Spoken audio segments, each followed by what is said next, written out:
and welcome to FNF EU today on Friday, the 27th of November 2020, categorically the worst year in at least the last 10. Right, I'm going to go through and I'm going to get your numbers. I'm going to start calling you out community by community. After we go through these communities and retrieve their numbers, we'll go through the communities that I don't then have, and then we'll carry on from there. So, without further ado, 1RW, how many have you got? We're still figuring that out, so give us like 10 seconds. Roger that. RCC, how many have you got? 10 goes. They ran out of fingers. Fantastic. 45B, how many have you got?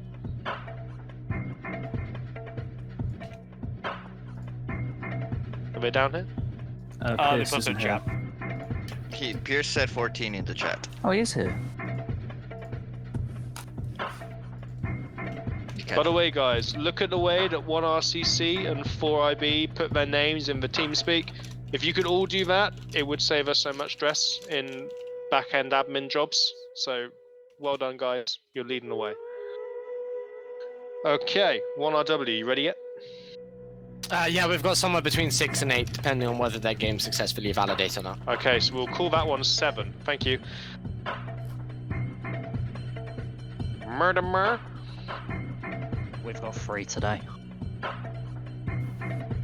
Thank you. It's the heartbreak in your voice. TSB? 9. GJG? We have 6 for the first round. 29. Yeah, excuse me. Tal? 12. Oh wow. Scandy? Here, if you care, we can throw that out. 5. Armor Addicts? 6. Sophisticated Devils?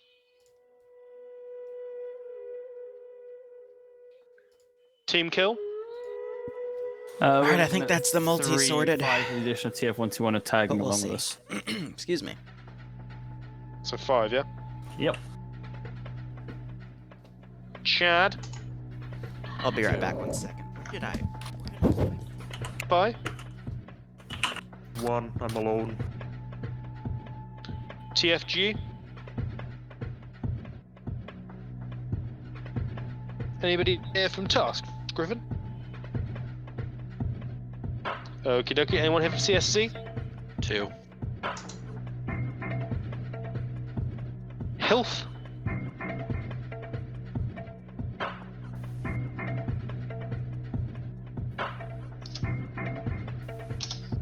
First air assault? 4. Second MRB? Zeus Community? 8, possibly 9. PPL? 2.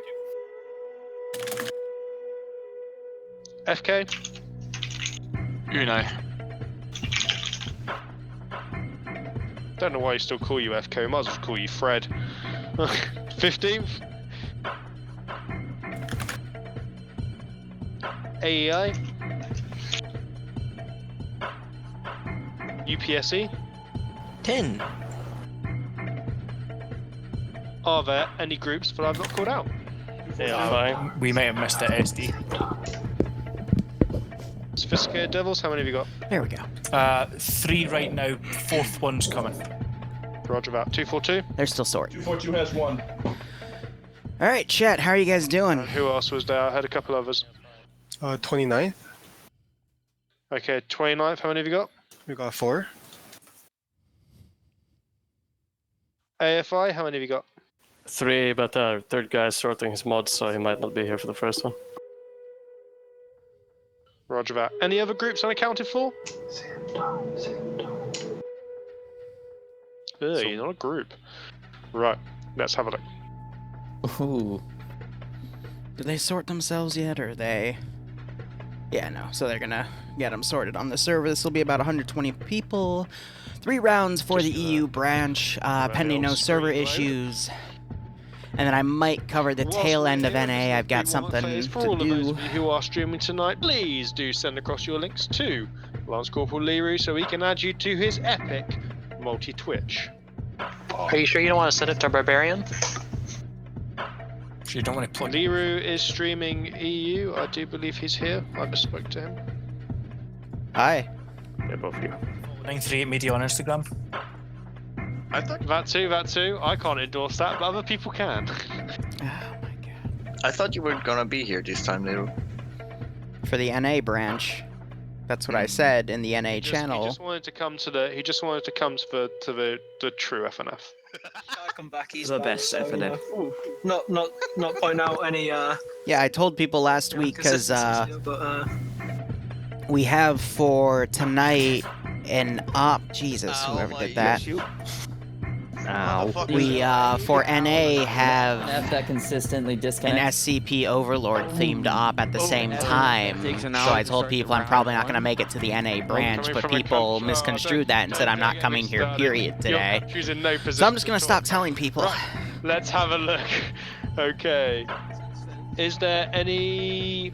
Who made this one? Who made this mission? I did. Is it equal sides, or is there an Because advantage? people get very confused sides. very easily. Equal sides. Lovely. But how you doing, Adriano? Oh, that's wonderful. Oh, no matter. And to the rest of you, how you doing as well? We see Larry in Then, here in that as case, well. Nice. 1RW. Blue 4. Option for leadership. Now they're getting organized here. oh no. Fantastic. UPSC. Independent. Option for leadership. No. And after he told people to message me with the multi, now I'm getting a bunch of people to give me the multi. 242. so- Independent. CSC. Blue 4. More fun and frolics this fine evening, Alright. I see. 242. Option for leadership. Donnie Chat, thanks for the 5-month resub. I hope you keep enjoying the operations, and I hope you get a kick Roger that. out of this AA, Friday night fight stream, independent, and I hope you're all leadership. staying safe on COVID-19. I think we're good. Cool. Let's get TK. Blue 4.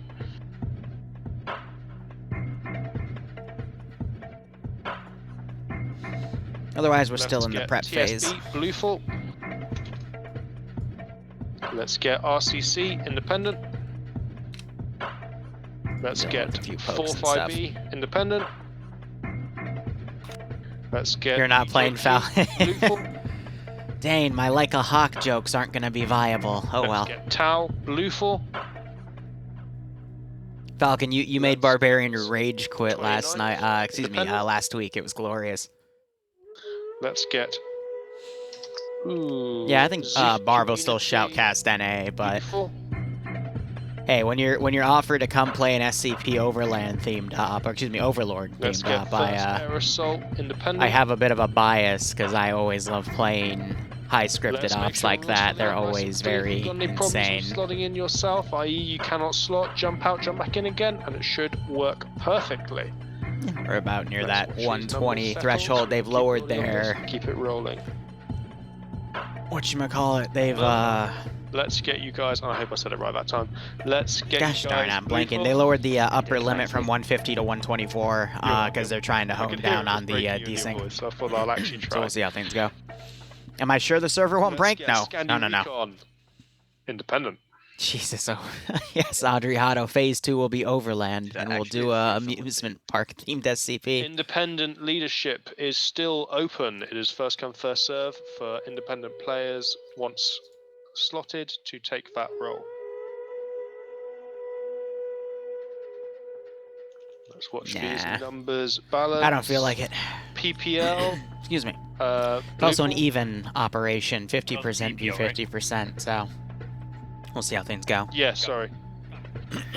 God damn it. I've got you guys written in as all sorts of stuff on my sheet. Starting to get to winter, which means it's Starting off with dry PPE, cough, so, stuffy season. yeah. It's gonna be a pain in the butt. Finland. Blueful. I hope I'm not Mind losing if, my voice, but we hope I mean, to- it does we were sound kinda that way. hoping- We were kind of hoping we could do that as Damn it. Company Commander and XO, since there's just two of us now. Who is that? It's Sphere and Daniel's AFI. Sure, go for it. Oh gosh, Audrey. Ooh, good luck. FK independent. FI blue 4, Chad blue 4. Well, like I said, Falcon, you already made him rage quit last week, so wouldn't be surprised. Okay, everybody, let's get slotting, Damn it. slotting, so I can go through and put our anonymous little heroes in their slots. Oh, is he gonna pick a GC? No, Severe took it. All right.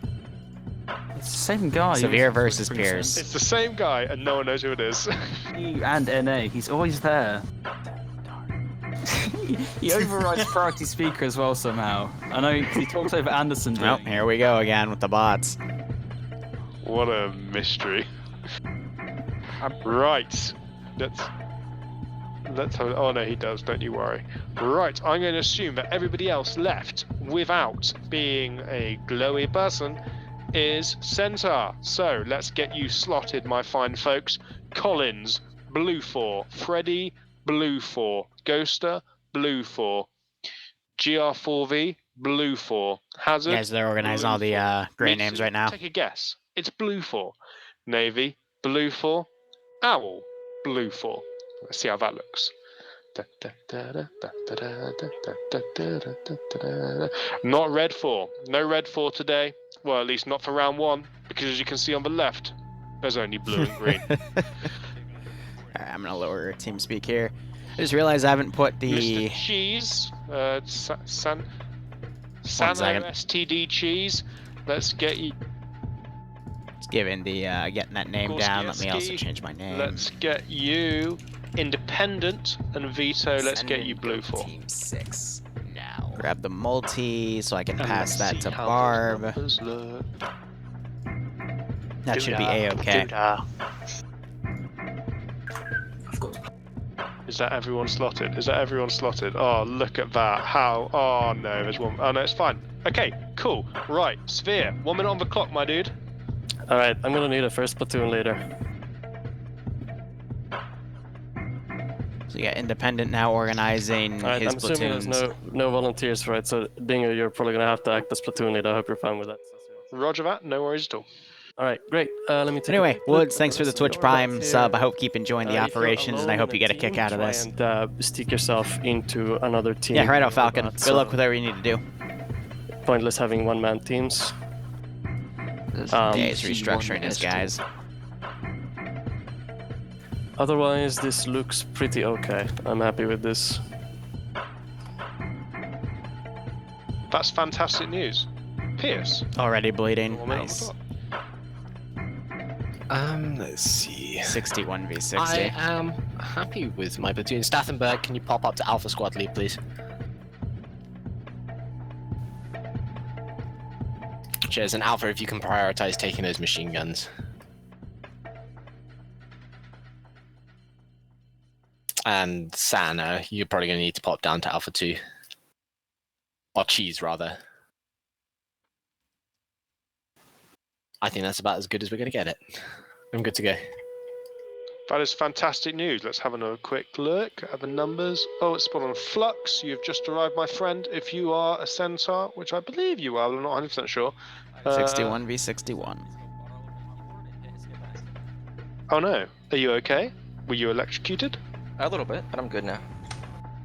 Look at this. See this? Heroes play FNF. Right, let's push through. Yeah, righto, Audrey. Good night. We'll see how things go. Late Thanksgiving, everybody. Thank you. How dare you? I mean, to the What's Black Thanksgiving? Happy Hanukkah. From what I've worked out, Thanksgiving is where turkeys are praised by Trump because they're a higher life form. Believe me, it's the best turkey. What? Turkey like it. So I only use. I'd like you to know there are so many turkeys in the world, but no one's got the best turkeys. I have the best turkeys. Everyone's turkeys, they want to say they're better. 124, exactly what it's at. Gonna build a massive turkey. You're gonna let me... Okay, break, you loud people. You loud people. Mission Maker, what is our brief? The brief is this is the second version of my new war games, simulated blue on blue. So once I got M4s and then once I got G36s, time is stopped. So if you do timestamps, remember that. So yeah, and it's a neutral sector. So I'm going to jump up to Casting Couch. So Nemesis, a few weeks, if not months ago, he ran a Zargabat op. It was attack versus defend. Apparently, he has taken this operation and is adjusting things accordingly. Yeah, you're right. I didn't see Barbarian with the slot either. I think he might be out for this one. So, yeah, bad time to restart the internet. I know Indigo Foxy Spectating might be streaming his own side, but I don't mind doing a solo cast. It just means you guys in chat are my second person to jump things off. But anyway, more on the background here. Yeah, I heard you lost your slot because you were restarting, right? Mm-hmm. Oof, man. So now I'm just gonna have to watch your stream and then...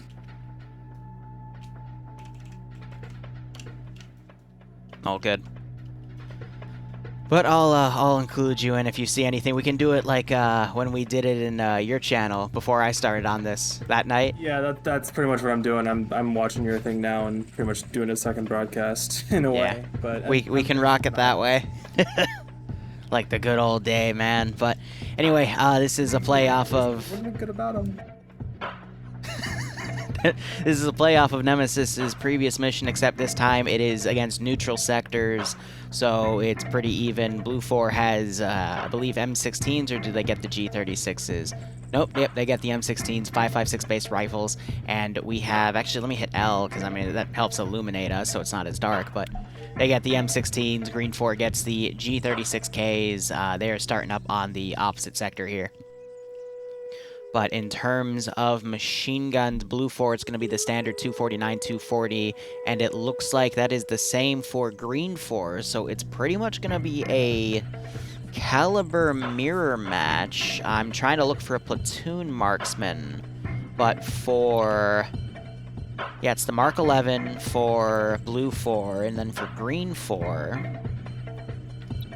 Fred, so it is complete caliber to caliber mirror match here. Yeah, like you said, what we saw on what was it, Malden 2035 with the airport up north. Good. That was a good setting, decent kits, pretty even fight. And he said this is a 3 neutral sector control, so it's going to be a 1-to-1 fight, even calibers, even personnel, even assets. So it is going to come down to the PvP aspect of it all. Oh, completely. So we have 2 M2 trucks. Green 4 have them in the sand texture. Blue 4 have them in the green forest woodland texture. That's what the word I was looking for. And otherwise, it's a 61v61. Indigo has the other commentary spot, and I've got that one. So, I mean, just even on the 124 scale. So, looking at the sectors here, Alpha is... Oh, I thought Alpha was actually going to be closer to the fire station, but I completely mispid'd that. No, Alpha is the standing tower and a few barracks. ACT tower. Nope. AVC tower. Nope, you're getting closer or further away. ATC tower. Yeah. I thought about air traffic control. I'm an idiot. All right, well. Yeah, I know. We already knew that, right? Yeah, I had to think about it. But anyway, Bravo is right in the middle of just a market area. Actually, no, they're a little more to the left. It's just its own little block section. But it's got a nice perimeter wall here. Vehicles can knock these over, though. My concern, though, is the distance between Blue 4 and Independent. Independent have to rush this a bit harder here because the objectives are kind of more on the northern side of the town with the exception of Alpha. But, I mean, Charlie, for example, I feel like that one is a little closer to the Independent side. But my guess is Blue 4 is meant to go immediately on this road here. But even then, they still have a few seconds before they can get on it. So we'll have to see. I mean, the villa is what happens point in its sense. I think Green 4 with their vehicles are going to be able to get across there very quickly and just kind of bounce up the hill. And if they get there quick enough and can set up some defenses, that's a good anchor for them to hold. I'm with you, though, on Bravo, though. Bravo, I feel like if it was the synagogue, it would be a bit easier. Or the mosque, whatever. You actually just called Place of worship. Let's go with that. But place of if worship. Bravo was in the place of worship, I feel like that would be a bit better. I mean, for Alpha, I get what Nemesis was going for here. I feel like Alpha is more leaning to Blue 4, and then Green 4, it's more leaning to Charlie, but Bravo feels a little more leaning to Independent, because another thing is Independent are actually right on the road. So if they just took the road in to get the speed bonus of the paved roads, I mean, that would be pretty easier. So I think Blue 4 is going to have a slightly tougher time getting in here, but at the very least they'll have a lot of places to dismount early to then move in and at least entrench. Another small advantage, which I'm not sure will be pressed or not, is Charlie is a really good overwatch point. So if a marksman were to be put up here and use the villa building as cover, they could probably get a few free kills, especially since it overwatches Bravo so well from its windows. We see going down that, you know, we do have a building that covers some angles here, but I feel like it's a little leaning to Green 4 in the beginning. It's not negligible, but it's also not anything past, I'd say, minor. So we'll have to see how Blue 4 overcomes with that. Speaking of which, let's look at the roster here. So Blue 4, it's led by Pierce, Mr. I can't fly a plane to save my life. He gets really mad when we bring that up. I'm not sure if you were here last week, but he crashed on the runway into a fence because he was trying to pick up a GPS. You remember that? That was so funny. Yeah. But let's see. We've got some Task Force 121 members that I recognize. We've got, I believe, Bravo 2... I think is also 121. That's where I recognize them from. Then Charlie looks to be TSB. And then I'm seeing, you know, some good names like Aim at the Balls, for example. CLC, that's a 501st name. And then Logan is also in Foxtrot 1, so it's interesting. And we have Ghoster, who is actually Boston. He's just rebranded himself. He's in Alpha 2 with Staten Bay. And Apuva. Himself, really? Yeah, no, he's trying to shift away from Boston back to Ghost because that was his name before he picked Boston, and I can understand that. So we've got an interesting team for. Twitch the round. We got an interesting team for Blue 4. Green 4 though, led by Severe. I don't mean to pick favorites, but I would rather be under Severe than Pierce. Just because I know Severe a bit better, I usually see him with a bigger win-to-loss ratio than Pierce in these matches, but still, both are pretty good contenders. And Severe, he's got some pretty good assets. He's got Dingo with him, who's the head honcho of FNF. We got Fred also with him in Platoon 1 HQ, taking that marksman rifle. He tends to, you know, go for those, and honestly, Fred's a bit of a wild card. Usually he does really well, but there are some times where he goes into an AO and he just absolutely flops, so we'll have to see how things go with that.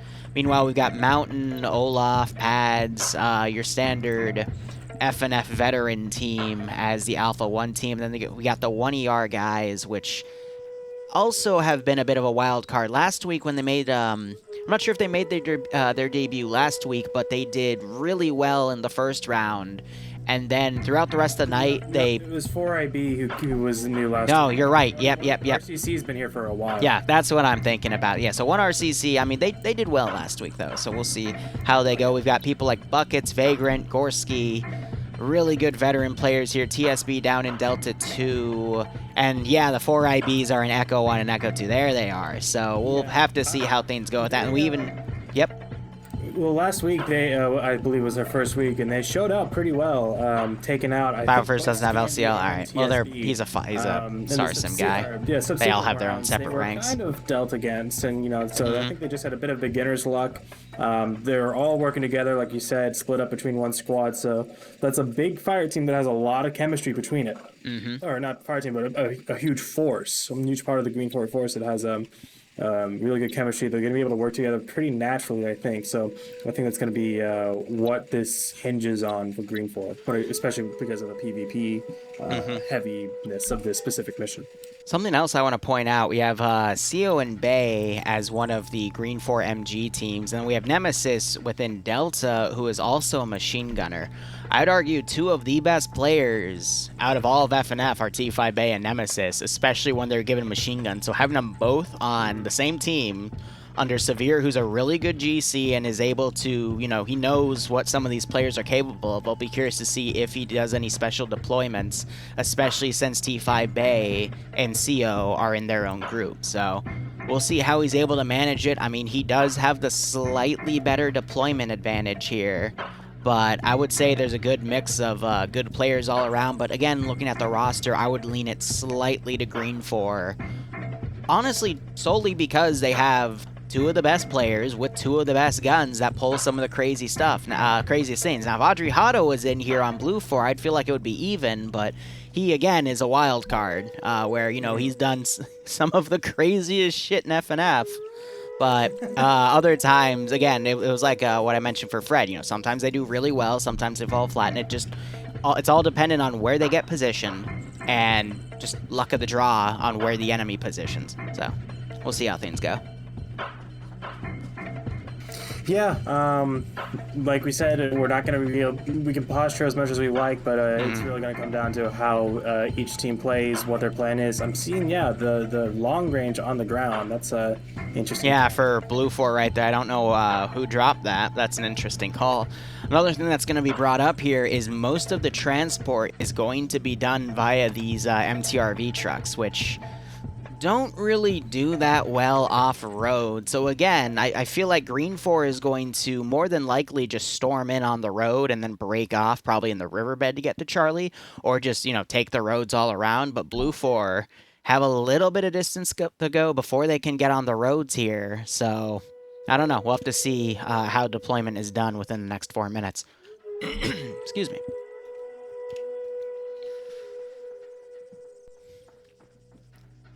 Otherwise, looking at the group count here in terms of the rosters, we've got Platoon 1 HQ for Blue 4 fully filled, Platoon 2 HQ partially filled, but they have both of their marksmen.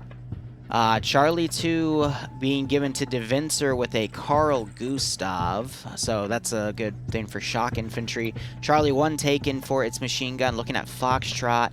Foxtrot 1 taken and Foxtrot 2 taken, so pretty much all the big weapons Blue 4 can take have been taken. Looking at Green 4 here, we got Fred on the first marksman rifle. For Platoon 2, I actually don't see... Nope, there it is. So Owl on the second. Looking at Charlie 2, we do have buckets on what I would assume is a Carl Gustav because this is a mirror match, but no Charlie 1, so they're going to be down a 240 Bravo. And then Foxtrot only has a single... Actually, no, and then T5 Bay is also in there. They just don't have the machine gun symbol on their roster, so... Blue 4 having an extra 240 Bravo... negligible considering everything that is within FNF, but it could make all the difference. It's just going to depend on PvP, the placement of the units, and which commander seems to gain the upper hand through their tactics, at least in the beginning part, because we all know it's going to kind of disintegrate as soon as people start dying, people start losing comms with each other, and everyone is left to fend for themselves.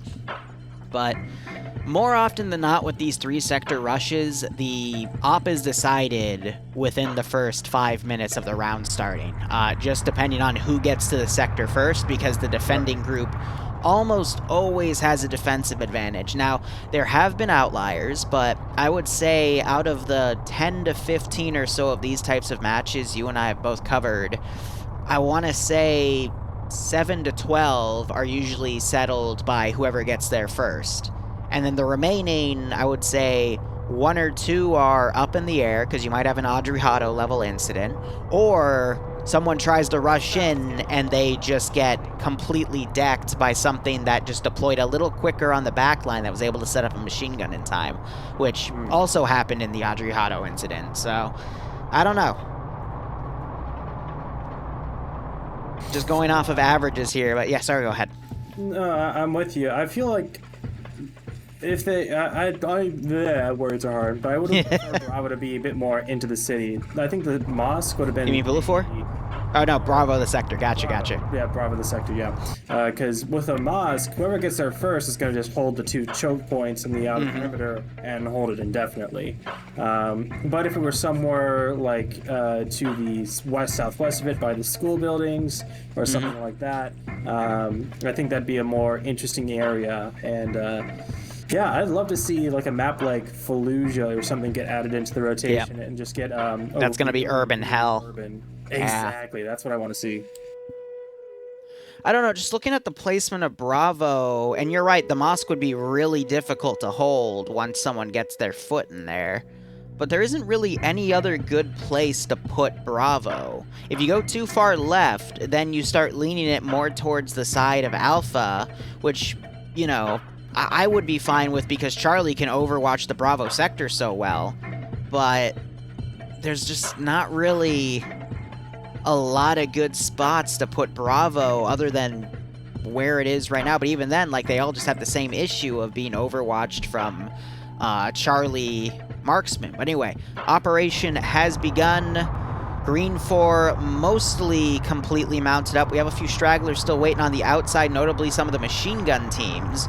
So that's quite interesting, and a lot of Vics are going off-road here to go right into the town. Looks like they're charging right into Bravo. Alpha also dismounting, having a little bit of issues trying to get around some of the piping here. Fencer, what the fuck? Yeah, there's a very open gap in the pipe. I don't know why they're trying to go through. Like, it looks like they were trying to bust it down or something and go through that. Yeah, and they're trying to go through the other ones, and this is costing them valuable seconds to deploy. The lid. I don't know why they just don't do the bigger opening on the side, but with that delay, we've got half a Blue Force send, and I just saw a quad bike completely spin out by Logan, so I'm not surprised with that one bit. Yeah, that's wild. So I think Green 4 kind of screwed with the VIX. Put some butter down in the steering column.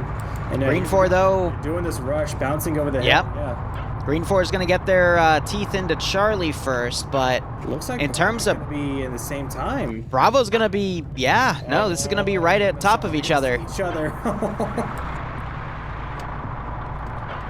Where is that 50 cal truck? That would have been incredibly useful, and we got Blue 4 charging in to immediately deploy.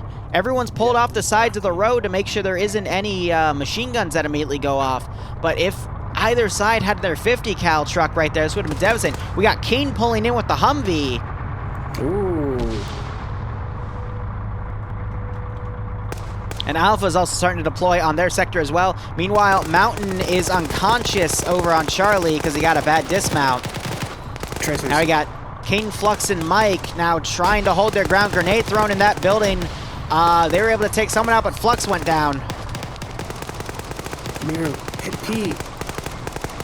Sorry. There we go. And we got a lot of Green 4 guys now redeploying, and this is going to get to some very quick combat, though Green 4 is about to do a big flank here. Yes, this is good. This is really good for Green 4. They're only going to really catch Wuna and McCarthy out of position because Jonathan is lagging out right now. And Blue 4, they're also taking the mosque here to try to get a perimeter on it so they can overwatch this position, but yeah, I didn't even think about that. Using the outer perimeter wall, it's gonna be really exposed, but if they can secure it, you already see that team on the east firing up on it. Yep. Yeah, between the outer wall and the minaret, it could be a very good advantage for the for the Blue 4 team. So Kane and Flux are pushing out. We still have Goodest over here. He's trying to look around to see if those guys flanking on the eastern side are friendly or not. I think he just took a few shots from Ricardo, but Liru, look, the right side of your screen. They've given us a score count. They have given us a score count now, so we can finally see which sector is, which team is leading for this round. You can thank Nemesis for that. So we also have Blue 4 flanking around on the western side of the Green 4 force coming in, but they are getting picked off immediately by 4IB security measures here. Great grenade throw by Blue 4, though. That definitely wounded quite a few of them. Goodest also got picked off. Not sure if that was by friendly or enemy forces. And we see some Green 4 guys shooting in to try to take Mass out. That knocked him unconscious, and they're also going for the double tap. I think Blue 4 is going to lose control of this sector, but we do see a lot of guys remounting and potentially coming around to drive. And then Green 4, they have a lot of dudes up on Charlie, just holding defenses in case of a Blue 4 counterattack on that position. But based off of Green 4's encroachment, especially on the eastern flank, there are not a lot of dudes on the Blue 4 side remaining in this sector.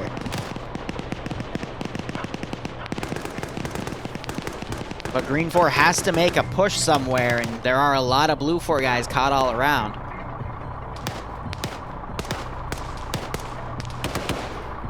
So we got Lusod, he's trying to peer out to engage some of these 4RB guys. We also have some Blue 4 guys that have gotten in this building starting to fire into this one, and it looks like they knocked someone out. They actually killed King too. So that's, geez, how many bodies down here? 3 dudes. That was a really good trade-off there. Got Flux and Tom still up here, but that's neutralized the right flank. I think Goodis just woke up again, was immediately taken out by Twig. So got Wuna and Mass bleeding out over here.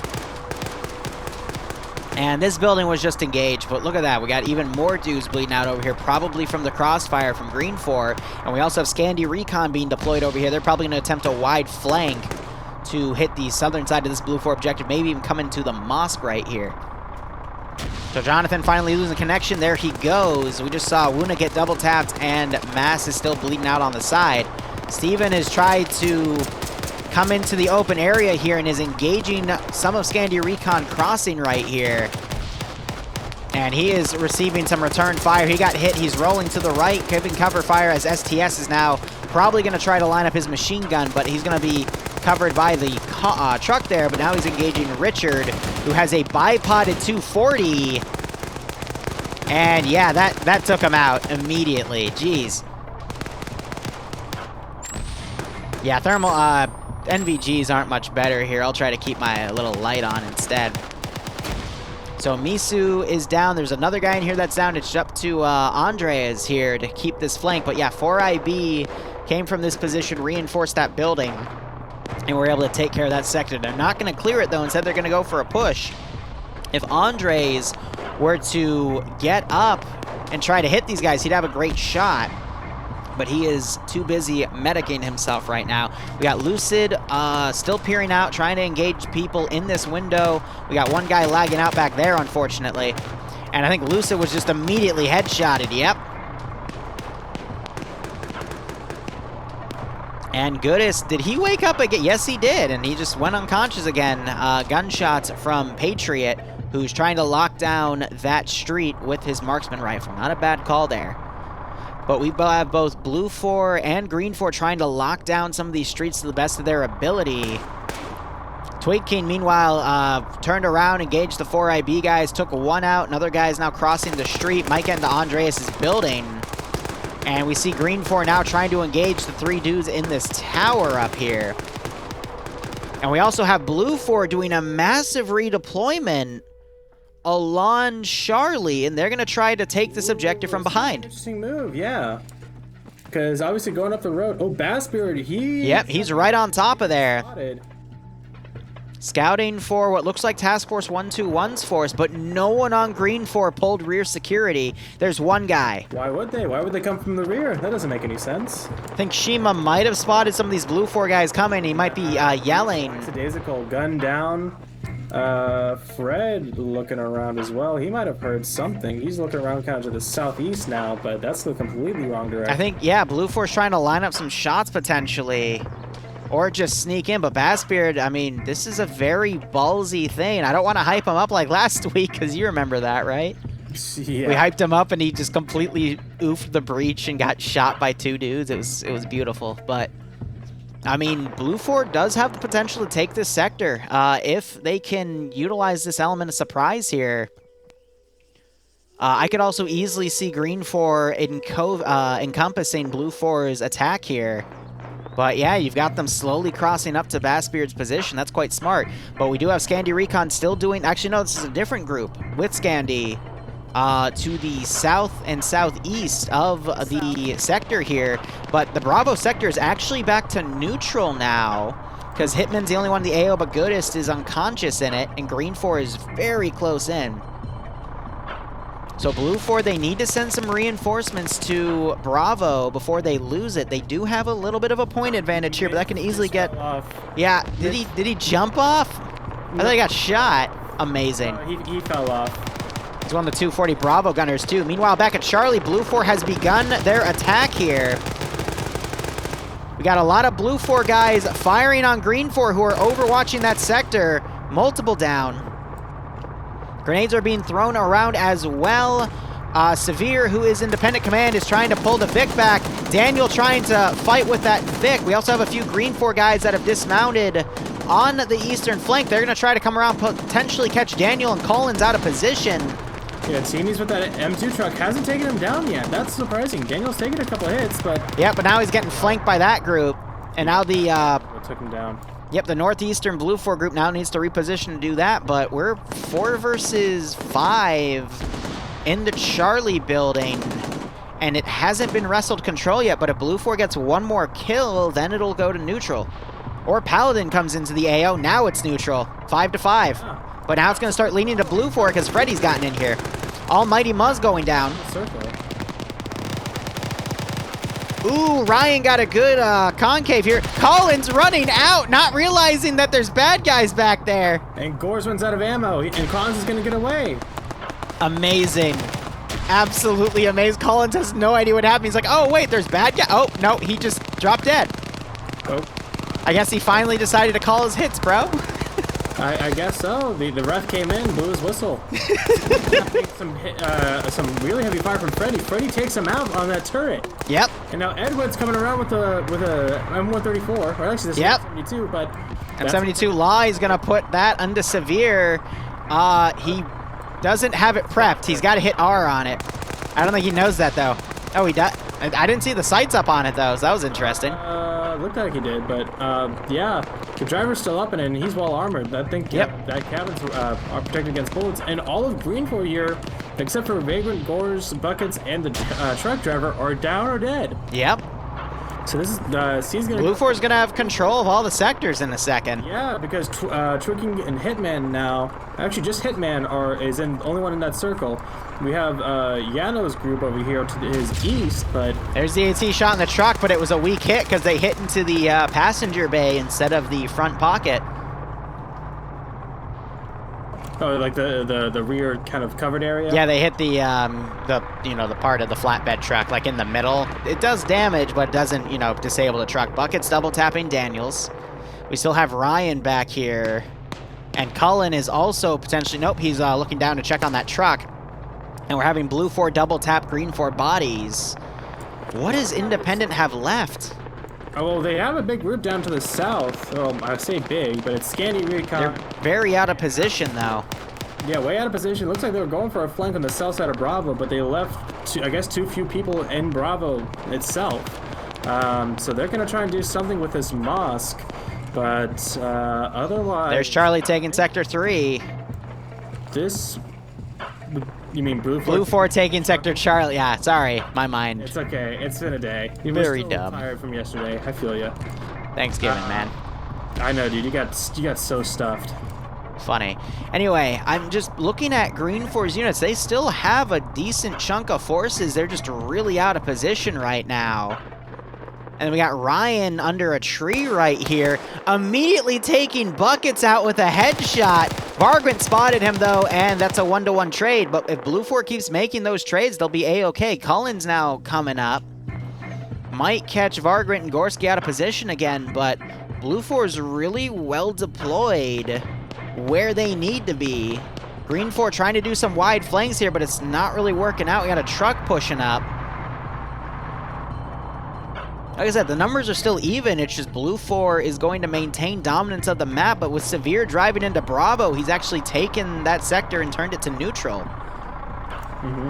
Gores and Vagrant are trying to make a play on the villa itself, but Cullen might come around the... Cullen is trying to hunt them, but he's also trying to check on where his guys were back here. So Gorski and Vargrant, they're very good players and we against... do have Fred out in the field, sorry, northwest. Yep, trying to do marksman stuff. I saw that. Yeah. But he has gotten a kill, too. If Bassbeard or Paladin don't peek out their heads, then he should be pretty much nullified. Gorski and Vargrant spotted Cullen. Ooh. Explosive trap went off, I think, for Green 4, but nothing much was done. Both of them standing out in the open trying to hit each other. Yeah. Looks like Vargrant did get a hit. Oh, Oh, so just short on there, but he did just get a little bit of shrapnel damage. Now you got Gorski and Vargant trying to flank around. Also, Cullen's legs are crippled, so while he medics, Gorski might push. I'm going to quickly look back to Bravo here. Yeah, you got Command just in this truck driving around. It is bulletproof on the front. And we have some Blue 4 guys trying to flank around Green 4 positions.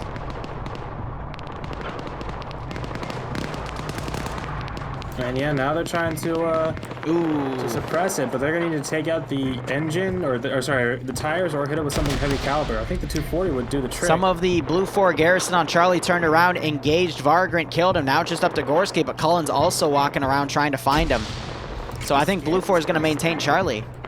Yeah, Scandi down south, they're kind of stagnating. Yeah, Scandy's been there for the past 5 minutes. I think they've been trying to get some licks off of the garrison in the mosque area.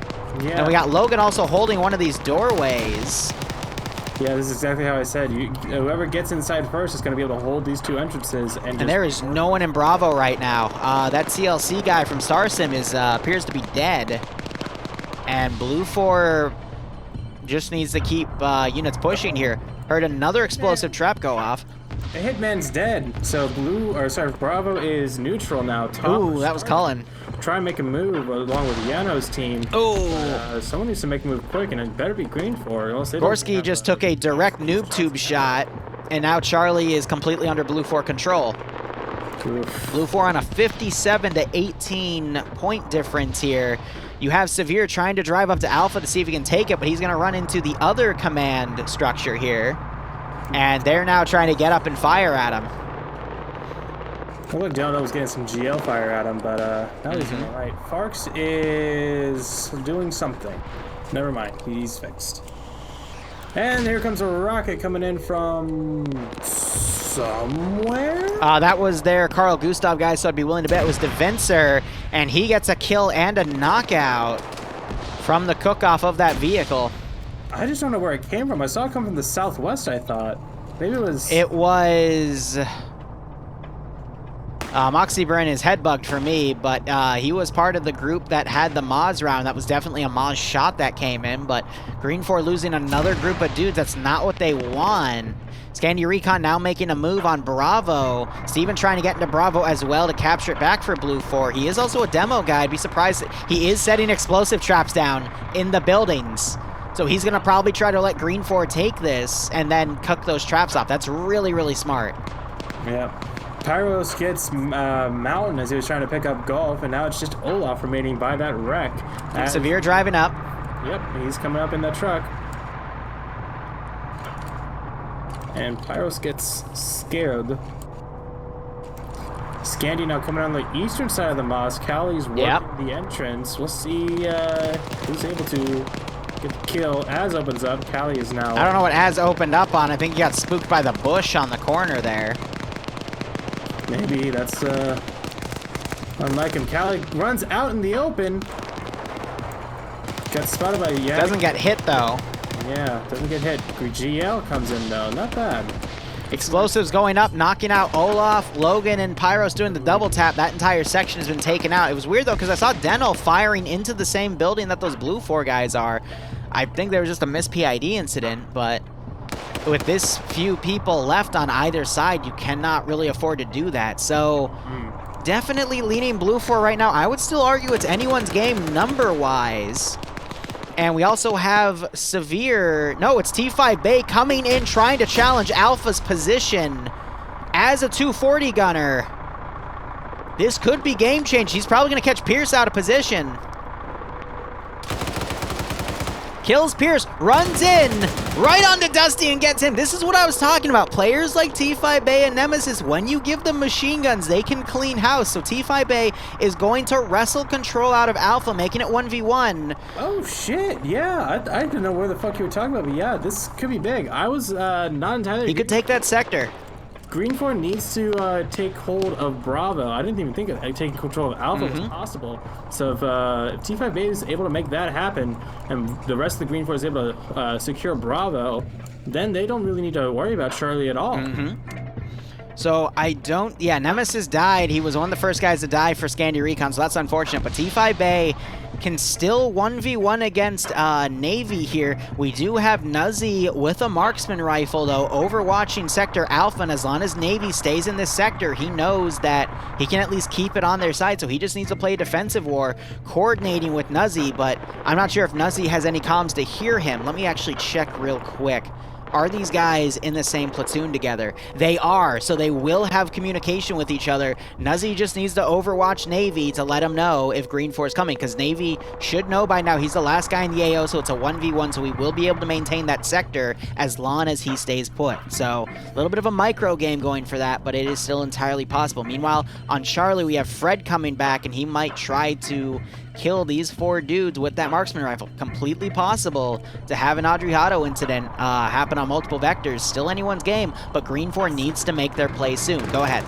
Severe is now in the Bravo circle, so he'll be capturing it here any second now. You can't capture it as a single person. Ah, I see. You have to have multiple people. Well, as you say that, Scandy Recon now pushing in. And yep, they're going to get that sector. But it's not going to be enough. It's going to stem the tide a little bit. Here's the issue, though. There are explosive traps in these buildings. That was placed by a demo guy. Let me see if he's still alive. I don't see him. Yeah, he was killed off, unfortunately. So those demo traps aren't going to go off. But if Scandy finds them, they might freak out over them. So yeah, exactly. Green 4 now controlling Bravo. That is a little bit of a concession for Green 4. T5A and Navy need to settle their differences and decide on the winner of that firefight, as Fred is now coming on the north side of Charlie. Trying to do some magic here. Pops a grenade. He has a 417. He has a 416.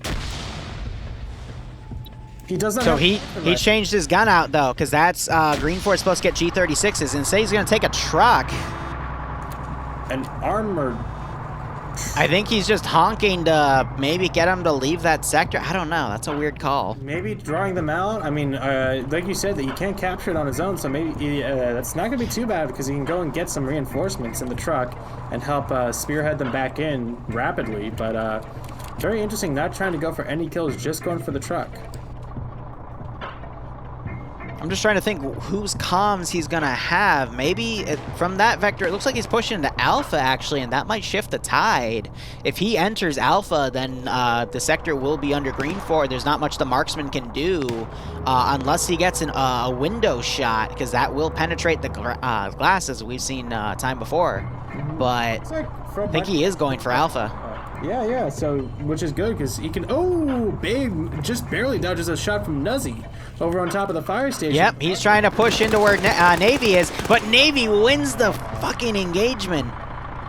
Unfortunate. And he doesn't even go down either. Yep. It's gonna be... There's the double tap, so Green 4's chances of winning this are looking very slim, though we are seeing some units redeploying in a Humvee to potentially go for Alpha here. So if Green 4 can wrestle a sector here, they can stop Blue 4 from winning, but they're going to have to maintain both, and that might give Blue 4 some time to regroup. But in all honesty, I think Green 4 has a slight numbers advantage here. Just to do a head count. The question is if they're going to be able to utilize that, because the head count doesn't mean shit. Ooh! Only has like 11 points to go. I just watched Hadav and Lolo pick off Moxie Bren in a building. And I think actually, yeah, they need to capture all 3 sectors, because I just saw Green 4 count go up. It's Blue 4 gets 2 and Green 4 gets 1. It's not a net. That much of a point difference. Yeah, I know. It just means they get it more slowly, but like, it doesn't stop. Yeah, at that difference, though, you're right. Blue 4 would probably still get the sector there. But again, if Green 4 can regroup and just go pure offensive here, I mean, they have to take a sector. And then they get a few more minutes to regroup and then do something. But, I mean, we do have this Humvee pushing up. If a group finds a Vic, redeploys to Charlie and takes that real quick, while leaving a few guys on Bravo, and there is a Vic right on top of Bravo to... Dude, there's multiple Vics. It could still be possible. Yep. He's going into the ATC tower. It's going to be 2-1, though. That knocks it to neutral. So that's a start. But yeah, they need... And he's driving back out again. But I mean, that's a good contender to show them how many people are there, because he is going to make sure that that sector at least cannot be captured. And honestly, that's what they need right now, because it's going to buy Green 4 time. I really don't, like, it's already at 96. Whatever time they buy is negligible. Severe and Az now, they've mounted up, but Az is going towards Alpha. They need to go towards... Hold up. Stark now coming up, killing Lolo. Hadav now breaching and hitting Stark. A 1-to-1 trade right there, but it's all right. Azariah, yep, they are mounting up. They are going to Alpha, but someone, it looks like they're sending Command back to Charlie, but he's going to be on his own. Yeah. Not the right call. 97. I don't think there's nearly enough time. I think this is a... They have about 1.5 minutes to 2 minutes before a single sector ticks up another 3 points. Saphir's now going in. But yeah, he does not have anyone with him. Yeah, that was the wrong call. They needed to send Scandi Recon up to Charlie because we're less than 60 seconds away. Green 4 could have clutched this if they brought up enough people. Let's see, they would have needed... based off of where Blue 4 is, they would have only needed 3, but yeah, I just saw Severe get knocked. Yeah. So Scandi Recon, if they brought that Vic up, they would have been able to wrestle control out and win that. So the wrong call was made right there, unfortunately. Yeah, and they did. And we're within 30 seconds. They stumbled at the beginning, and then they were able to kind of regroup, but it just really wasn't enough. Unfortunately, I would say what really screwed Green 4 up was sending 2 fire teams worth of guys, which is like 10 to 12 dudes, on the southern side of Bravo attempting a wide flank. And they just stood there for at least half of this operation. They stayed back there without really doing any maneuvering. And because of that, Blue 4 was committing 100% of their force. Honestly, like 95, because the other 5% was just defending Alpha. Bravo and Charlotte, they were constantly doing new attacks and utilizing their full number, and that's how they were able to keep control of the sectors here to win with that 100-point advantage. But 133. Now again, if Green 4 sent Scandi Recon up to at least make Charlie go neutral, we would have seen a much different fight here. We'd still be talking, and Green 4 could have wrestled that out, but it was just one bad call cost them the op, in my opinion, so... Let's go downstairs and that is the complete difference. But yeah, sorry. Let's go downstairs and see what round 2's all about. Oh yeah, let's go downstairs, baby. Funny. Ah, crap! Not this. I can't slot. All right, give me a second. I gotta do this super quick because I don't want to lose the slot.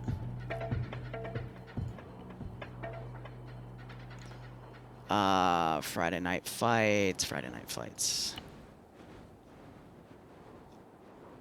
Arm everyone with Lee Enfields and axes. Yeah, we're the melee mod, so easy to utilize, right? Come on, baby, let me back in. There's only like 4 open slots right now.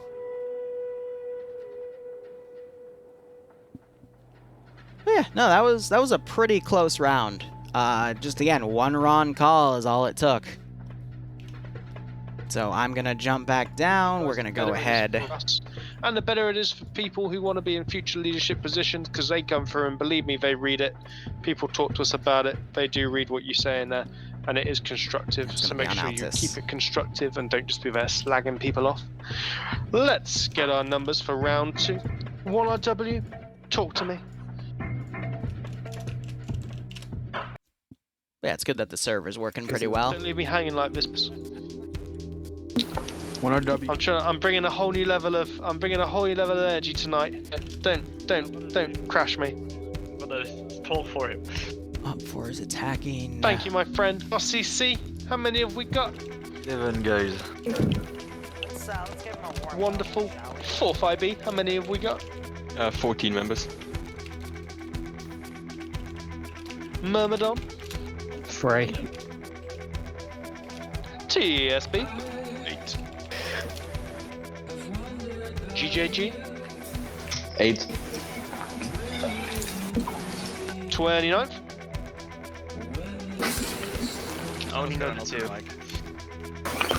29. How many have we got? Whoever that is that's struggling to breathe, can you stop hot micing? Thank you most kindly. It's Navy. Classic Navy.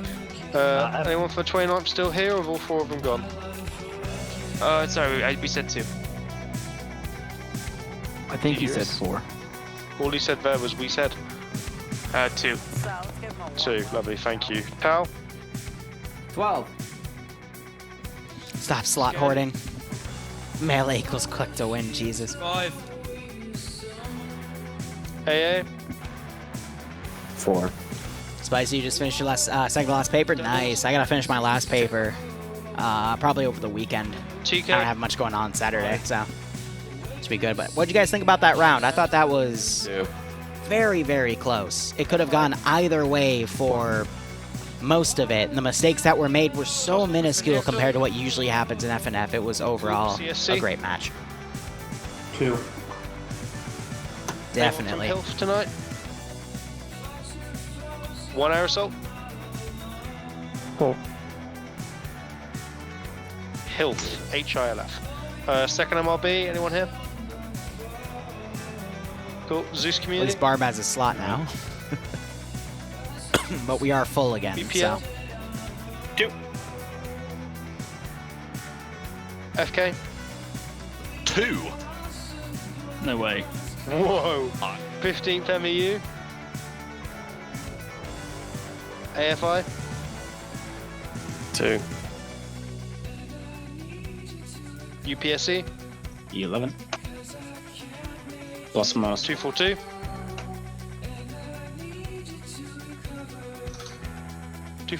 Anyone here? Cool, and I believe Cadian? Mike was muted, sorry. 3 Cadians. 242 is 1. Yeah, there's 135 people in this channel right now, but there's only 124 that can jump in. I've just gone back. I had to be. Don't worry, you've been represented. Hilf 2, lovely. Right, mission 2, 20% op for advantage in attack defense. Okay, an Made by our mission. core. Uh-oh, here we go. Let's get UPSC on Blue 4, option for leadership. Sure, why not? Let's get 45B, op 4, option for leadership. No. Well, okay, so Vanilla has the Titans, which there's 2 versions, the Titan Compact, which is meant to be the Vanilla AT weapon, and then the Titan ML something something, which is like MLSR, but it's the Lon 2, which is meant for AA. However, when you run it with Ace, it turns them into Javelin weapon models, which behave the same way as the RHS Javelin, where you have to go to a thermal optic and then hold tab to lock on. It can only fire when it's locked on. Let's get 1RW, op 4. Yeah, MLRS, that's it. Let's get RCC, blue 4. Let's get 29th, op 4. Let's... What the heck was that? Let's get Zeus Community. That completely broke Dingo. A noise happened, and I don't know what's going on anymore. An anime It's still happening. Is that Let's get Zeus Community blue 4. Let's get AA op 4.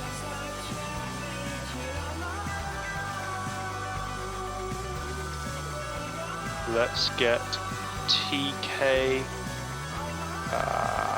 Let's get TK op 4.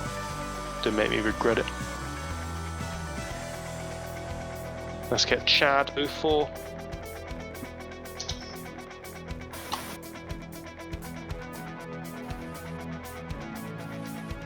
It's MPRL, that's it, yeah. Let's get Because MLRS is like the artillery trucks that fire rockets. Multi-purpose rocket launcher.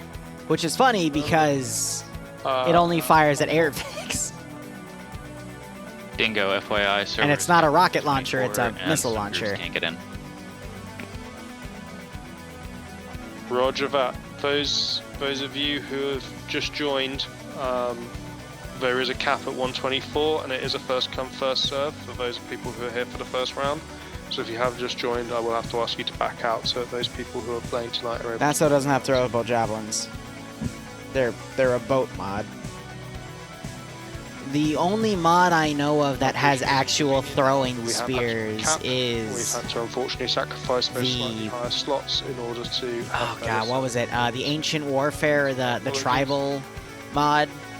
I think it was actually called Tribal mod. But the AI can throw spears, and those things will insta-kill you. Your sacrifices.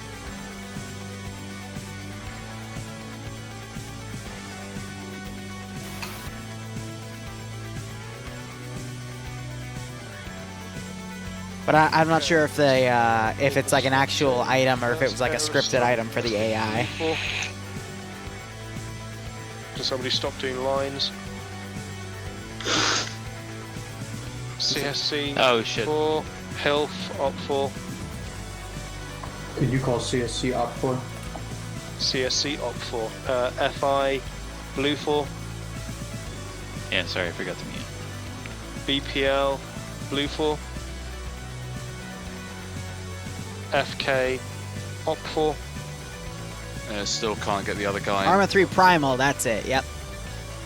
Tribal Primal, gosh, close enough. AFI blue 4. Cancel that op 4 for AFI. Guys, I'll say again, unfortunately, if you're not here for the first round, I will have to ask you to step out. It is a first come, first serve for the event.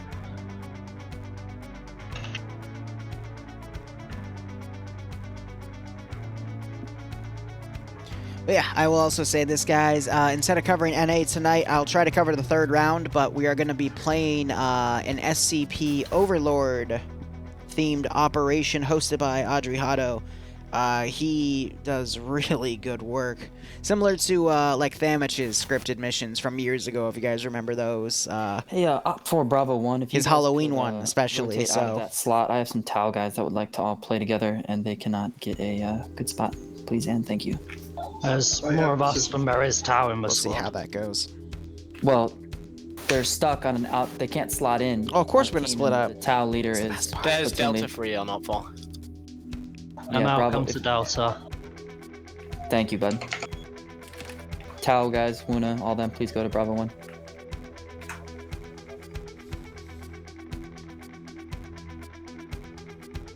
Okay, is everybody that should be slotted in now slotted in, or are people still stuck? 242 needs slot. 242 op 4. And who was the other one who spoke, sorry? SD. SD, I've got you as blue 4. Yeah. Yeah, nice, Audrey.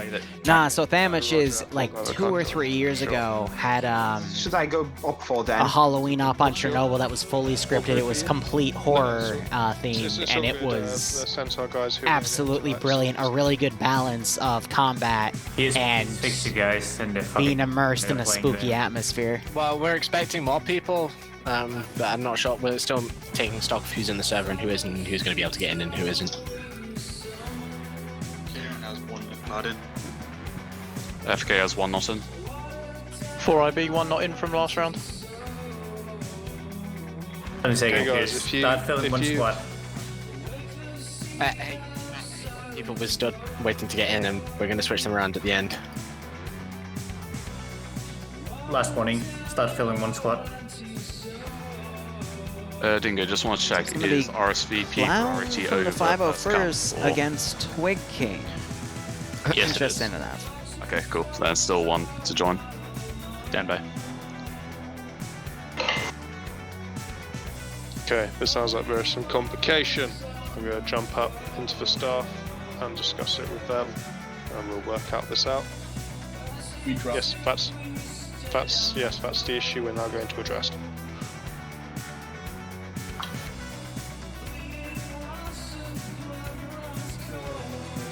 So who wants to sing a song?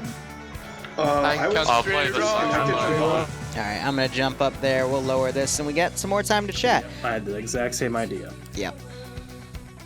Do you know what issue they're talking about specifically, or is it a slotting thing? Yes, it is a slotting / player cap thing because of the amount of people that have come into FNF in the past few months and general server issues. They're lowering the player cap and enforcing it pretty hard, which is understandable. I mean, it's a necessary evil at this point. They got to kind of be the bad guys in the situation and tell people, hey, sorry, not this time, which is unfortunate, but that's kind of, I guess, what needs to happen almost, just with how much attention they're getting. So I think they're discussing like the difference between first come first serve and reserved slots, etc. Looks like they've come to a consensus. But otherwise, looks like this will be interesting. Off we're having three BTRs. And then Blue 4 just having M2s, 2 M2 statics and M2 Humvee, 2 M240 Humvees, and then whatever AT that they have in their squad to deal with them. Should be interesting. I think Op4 is going to have the ability to do a lot with their BTRs, but it's going to be a difficult thing, I think, for Blue 4 to counter those, especially if they keep their distance. We have some guys trying to jump in, but they didn't update their mod set. Yeah, they're all 1RW guys too. Well, it's Fly, really. He's the only one. I'm gonna jump back downstairs because I just saw Op4 command change, so I'm just gonna be curious about that. It may be that we'll have to ask a couple of the Centaur guys to step away, because unfortunately groups have RSVP'd. But we'll see what the finalisation of that is. If you can check if your guys are there and let me know. I love how the delay this time is a roster issue. Slots on the server. Yeah, we just dropped one of our RCPs, so there should be a slot for you guys.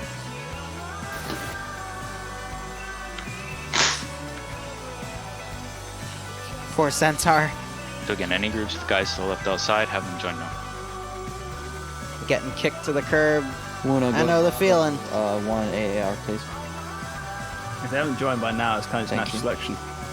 Is there anyone who's not having it? He's still stuck outside.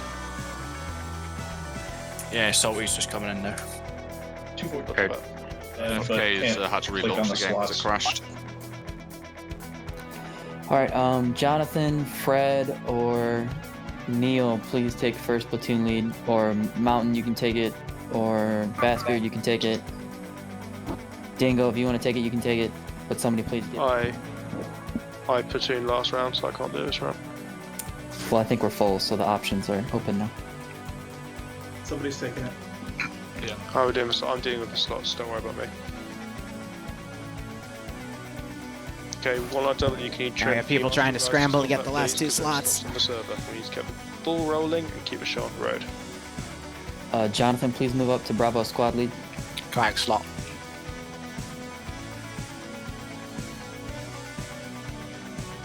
Potato, you can lead from AR spot, or Wuna if you want to go up to TL.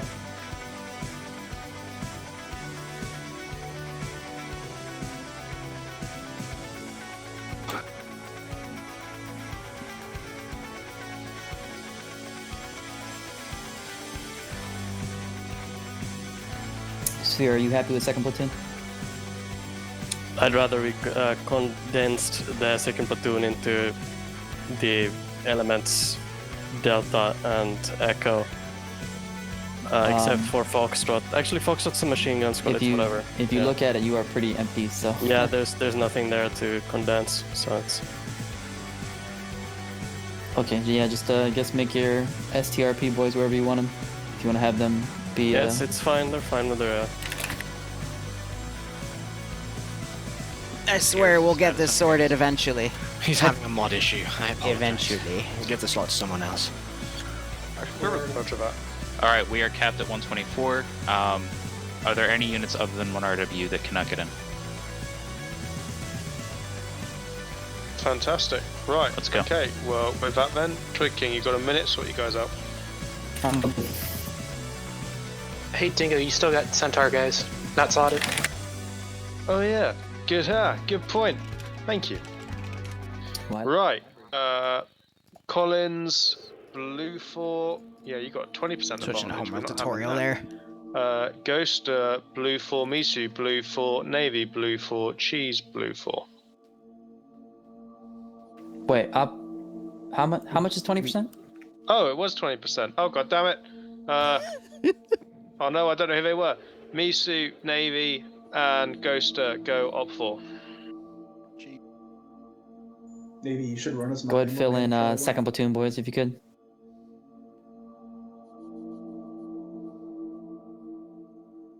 Naturally working off a 10%. Sorry. It's okay, Dingo. None of us know how to do maths. Cool. Twig, you happy? Yeah, everyone's slotted. Okay, that works for me then. I'm good. Okay, Known? Known, you have a minute. Thank you. My name is. Oh, Clown, sorry. No worries. Alright, can I get those individual slots moving into fighters, please?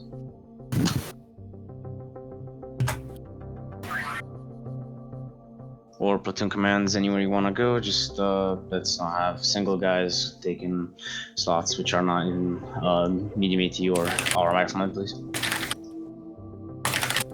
Who the hell is typing? Someone's. That sounds like an indigo type. Really angry types. Wasn't me, dude. Was it not? Ah. For once. It wasn't. Hey, don't you talk to staff Bruh. like that? That's Echo 1. If you could go to Echo 2 or something, please. Everything I type is productive. Thank you. Blue Force. Or reproductive. Cool. Awesome. Right. Bruh. Sorry. Let's push through. I swear this will get started eventually. Jesus. It's when spread themselves. There we go. You know what does spread itself? No. I can't believe it's not butter! I think you finally came to the revelation that it's actually not butter. Sorry. Hi, Twitch watchers. Unlucky. I've been so much pain. Please don't remind them. My stream is normally just to suffer. My stream is normally boring, but this is just. Follow 938 Media on Instagram. That's Instagram /938media.com. Return to monkey. Best. And after you go and follow, make sure you go across to the FNF Patreon and donate what you can. Greatly appreciated. Yes, go to the Patreon. It's on the Discord and support them. Otherwise, this looks like a very simple. I wonder where the third cache is that was listed in the operation here. But I mean, we'll get it passed through a bit, and Barb will come up and join us, and he will be live, so we should still be on the multi. So, how's everyone in chat doing? We'll get to that as the round begins, and yeah. Lauren, they're rowdy today. That's what happens when you have a bit of a clusterfuck like that was. Yeah, it's fine. They're still figuring things out. They've been doing this for years, but hey, we like everyone else. We take it Star Citizen's release date. Aye. Oh, Lord, I'm getting some weird frame drops. Alright, I think it's moved out. So yeah, this is the northwestern part of Altus and the mountains. Some place you don't really see a lot of action on, although I think I remember where this airfield is. If I remember correctly, it's at the bottom of all these mountains, surrounded by a lot of elephant grass and foliage. So this will be interesting. As for Abdera, that's the mountainside town. That's going to be a very interesting fight as we push in. Ooh, yes, sir. I was right. You seen this airfield here? Oh, yes. I remember this airfield vividly. As well as Abdera, the town to the south. Looks like the Mission Maker has given them quite a helping of cover and props to work with, especially up at Abdera. I like they're in the middle of a cleanup operation from a previous battle, scooping up BRDMs and BMPs and Merkavas, and oh, that's nice. I like that. So something I do want to point out too is I could have sworn it said 3 times ammo caches in the mission roster. I can't find the third one though. I do not remember now, for the life of me. I don't see an objective down, so I'm assuming it's just a 2 cache fight. What's interesting about the northern one at the airfield is that it's just in a bunker. Yeah, it's tucked away pretty damn well. That's gonna be tough to spot, and then the bunker walls also cover it pretty well. Even on the eastern, for the bunker, it would be the western side looking in. So that's kind of interesting to see. We do have a pretty nice custom hangar built here. Some barracks buildings, a lot of high places of cover. Oh, there goes the server kick. Yeah. They got some time to get back in, but we have some super Tucanos down. I guess they're locked and they're not able to be used, which is unfortunate, because that would be a very interesting asset to use along with. Just don't let Pierce touch it. Yeah, exactly. Especially on a cache defense or search and destroy, rather. Right. But let's see, on the Blue 4 side, so the M2 Humvee is behind the two 240 Humvees. We've got two static Blue 4 M2s. Looks like they're all moving around just fine. And then they have a bunch of transport trucks on the road itself and have the entire area for the 13-minute mark to set up and defend. And Op4 doesn't have any aircraft for this one. It's going to be BTR based, and they are in the low ground, which means it's going to take a little bit of time for those BTRs to get into position. They can either take two of the wide roads to flank around and hit the airfield from the east or west, or they can push through Eldera first, take that, and then push it directly from the south. So I think Op4 is definitely going to do some sort of force split. And probably try to hit both areas simultaneously because they have the numbers for it, especially with the BTRs here. Probably one BTR to support each group and then one BTR just on a hill on Overwatch, but anything is possible with this, so... Yeah, let's see, it's... Yep. Sorry. No, go ahead. Airfield. With the airfield, the western approach, or southwestern road there, is actually a pretty exposed approach. The hill is very gradual and it's sloping, and there's not a ton of cover or foliage concealing the road from the airfield. So if they were to take that southwestern approach to the airfield, I think they'd be spotted pretty quickly. They do have some defenses set up watching that way. Eastern is a little bit better, a bit more flat, a bit more foliage to conceal them, but either way, the mountains really restrict what they're able to do. Pretty much any way they come in is going to be telegraphed pretty hard. Honestly, both of these caches are going to be a pain in the ass to find. Looking at the AOs themselves. And the circle markers for Op4 to find. Now the one in Eldera is kind of in a storefront almost, so you pass by and you'll be able to see it, and it's not the best defensible position. Well, okay, so going to the ground level, looking from the storefront side, it's actually a little hard to see it at a lot of angles because the sun is directly shining on those windows and actually blocking it, so... It's a little tough from there. I know, small details there, and if the windows get shot out, then it's not going to be a problem, but I mean, just looking at it with the sun reflecting it, people might have to do a double take, so little details there, sure, but could still be a potential issue. Absolutely, and I'm really excited to see how long it takes them to find this airfield cache. Yeah, the bunker cache. That's going to be the last place anyone looks. Now, they might search it, and because they're going to be trying to take out the defensive positions and clear them out. Tom Hoare, thanks for the 2-month resale, my man. Hope you keep enjoying the ops. Hope you're enjoying FNF, and I hope you get a kick out of this stream and stay safe on COVID. They have to hold this because they can't exactly put an explosive charge on a cache. Does it a booby trap? Plus, with this being the northern one, if they take Abdera first, then that's not an option either way. So yeah, I'm really excited to see what exactly a Blue 4 does. They got 10 minutes left, and they're still trying to formulate a plan. They need to start moving out soon and getting some defenses ready. Another thing I want to point out, just to check off all of our boxes, get all of our ducks in a row, just for any new guys coming in. It's standard Blue 4 versus Op 4 today. Blue 4 have 5.56 rifles. They've got 249s for their machine guns, 240 Bravos for their machine gun teams. Machine gun teams are Charlie 1, Foxtrot 1, and Foxtrot 2. On the roster, Charlie 2 is a MAT team gunner, which I would hope Blue 4 took. I'm actually struggling to find it. It's all the way on the bottom again.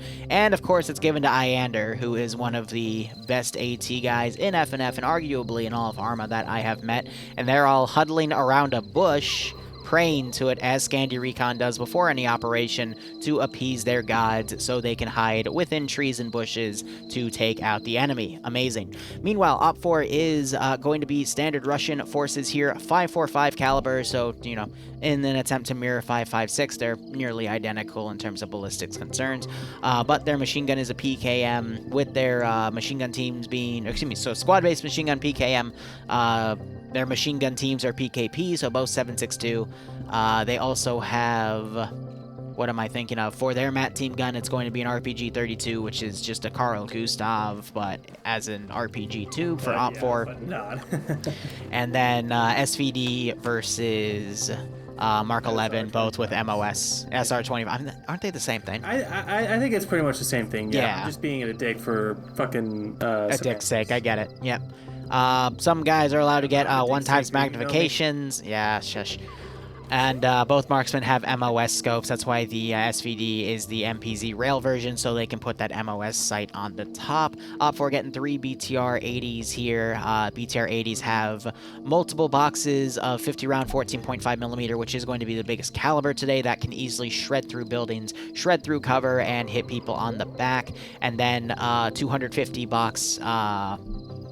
round boxes of PKM, which is that 7.62 coax gun you see right on the side. So definitely the best vehicles today, but against someone like Eander, who is really good at AT, going to be easy pickings for him. But Blue 4, again, they have 2 static M2s with shields on, and we'll see where they go and where Blue 4 decides to deploy them. 2 240 Vics, which are really against infantry. They can't really do anything against a BTR except shoot out the gun sights on the gunner to make it impossible for him to see. And then you got that 50 cal Vic, which might be used as some sort of Vic to get behind the BTRs and shred them from behind. Last week for NA round 3, we did see a really good job with M2 Vics all getting behind a BTR 70 and just completely tearing it apart from the rear because 50 cal can't penetrate that armor. But we're already seeing Blue 4 starting to deploy units here. Command going up to the northern cache, and Bravo and Charlie elements already going to the southern cache. So here is the difference in mappings for what each side can see. So Blue 4 can see the exact locations of the caches via this little red circle cross symbol with the 4, dots pointing out of it. So, Blue 4 knows where exactly they need to defend, blah, blah, blah. Op 4 only see this zone, though, on the map. They have no idea where the cache specifically is, so they have to look in that zone and find it. Something that Barb and I have already discussed is that the Abdera cache, kind of a bit easy to see with that storefront, but the reflective window is going to make it a little tough to spot. If that window gets shot out, though, that's going to be nullified.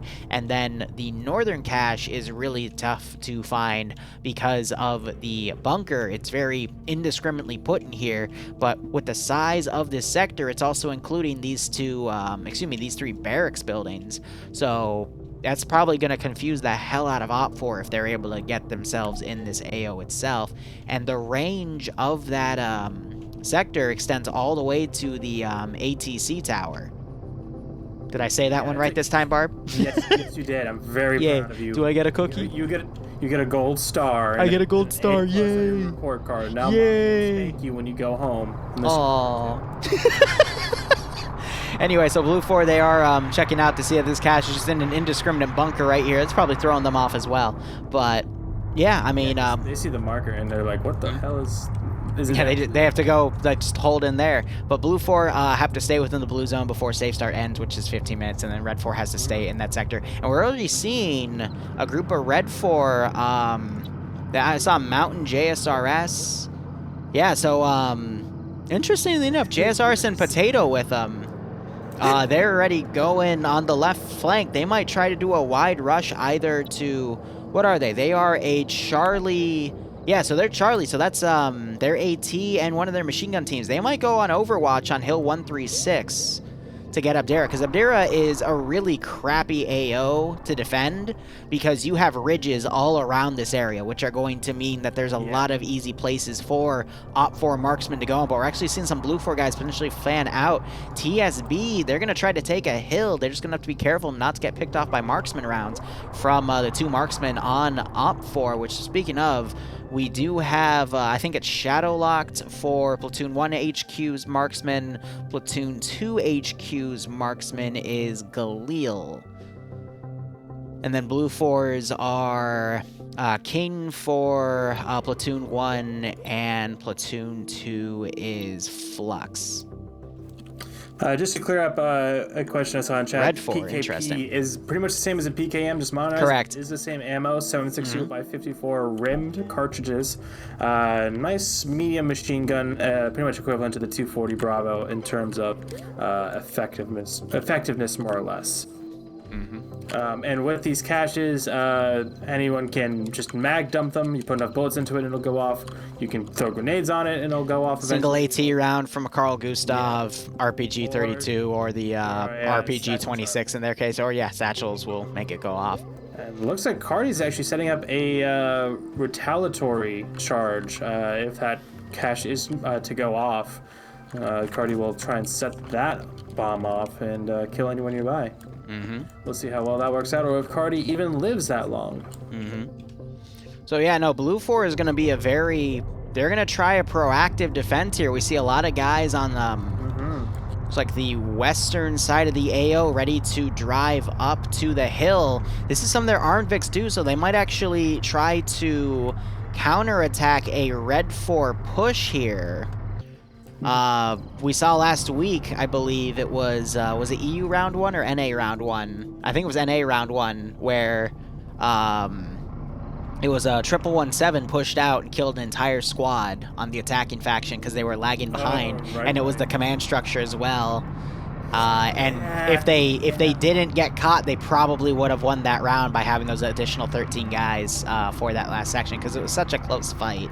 Until by the 50 cal out of So, I mean, Op4, from the looks of it, they're going to probably do a major push through Galati and then break off from there. I don't know if Op4 is going to try to do a wave attack, which is basically all eggs in one basket. They're all going to attack Aldera first and then push into the airfield, or if they're going to branch off north of Galati when the MSR has an SSR that goes right, and then try a pincer attack from there. The one issue with this, though, is Scandi Recon is perfectly positioned on this hill to take out anything that comes down that road. And then we also have those 3 armed Humvees ready to go on the other road in case they need to. We also have Tarnfolk. They built a bunker to watch the northern flank, interesting enough, but it's also mostly covered by this rock, so that's a bit weird, but I think Blue 4 is in a really good defensive position to counterattack Op 4's advances, regardless of the route they take if they follow the MSRs. So this should be interesting. I think with Scandi up here on Hill 214, because it's just outside of the safe start area, they're not going to be able to build any defenses like that bunker that they built back there, but they will be able to build some trench lines and get some kind of fortifications going. Similar to what I was talking about with the airfield, these approaches are very open and rolling hills, and anything that's coming down this way is going to be telegraphed from a very long distance away. And with Iander on top of that hill, even if the BTRs come through the mountain pass to the southwest of Abdera, or even over the hills to the far west, I think Iander on top of that hill is going to have honestly a decent chance to take it out from any kind of armor that approaches this area. That bunker, I good intention, I think, but on the hill would have been a lot better, because even what they can see of the town is just so defolated and covered from them that they're not even going to be able to see things. I think as far as the attack for Red 4, they're going to they're going to be able to use these ridges to use those BTRs to try and suppress and pierce the buildings, get shots on people through walls, etc. But they will need to push through here and actually find this cache, which will be easier said than done, especially if Blue 4 is able to hold a defensive garrison. But mission is starting, and Scandi needs to start building those trenches now. Yeah, Scandi instead is holding those 2 rock positions, interestingly enough. Another thing I've noticed is there's a lot of Blue 4 Vics that were on the edge of the map, and they're all fanning out into multiple directions. We're having a Blue 4 truck push to Hill 87 on the west, and another truck driven by Goodest driving up to potentially Hill 113 or 130. So again, Blue 4 is trying a very proactive defense here. Another thing I want to note is Op4 is doing a convoy in. They're having it led by a quad bike for scouting, though. We have another quad bike going in as well for their marksman team. So that's interesting enough. You want to know something funny? What? My mom just texted me, there's a package for Barbarian, and I can tell she's like half disappointed and half confused. Nice. Yeah, but no, Scandia Recon, they're digging trenches right here. They're going to overwatch the town from this angle, which I don't think that's a great idea. They do have one guy. They've got Vonk watching their rear for the road in case vehicles come back. But I think this convoy is going to completely catch them off guard. Meanwhile, Op4 have also started deploying on the western ridge line with their Charlie 2 and Charlie 1 teams. And the armed Vics for Blue 4 are actually... Hold on. They've got 2 in reserve, the 2 240s, and then they've got the M2 one, I guess, running patrol between Hill 87 and 136. So, weird calls there. Flux is also way out east. Looks like he was trying to watch a pass, but couldn't really find a good angle. And yeah, he's going to be caught off guard as a lot of Alpha is heading his general direction. He is heading towards Scandi. Yeah, he is a marksman. He's a marksman, so...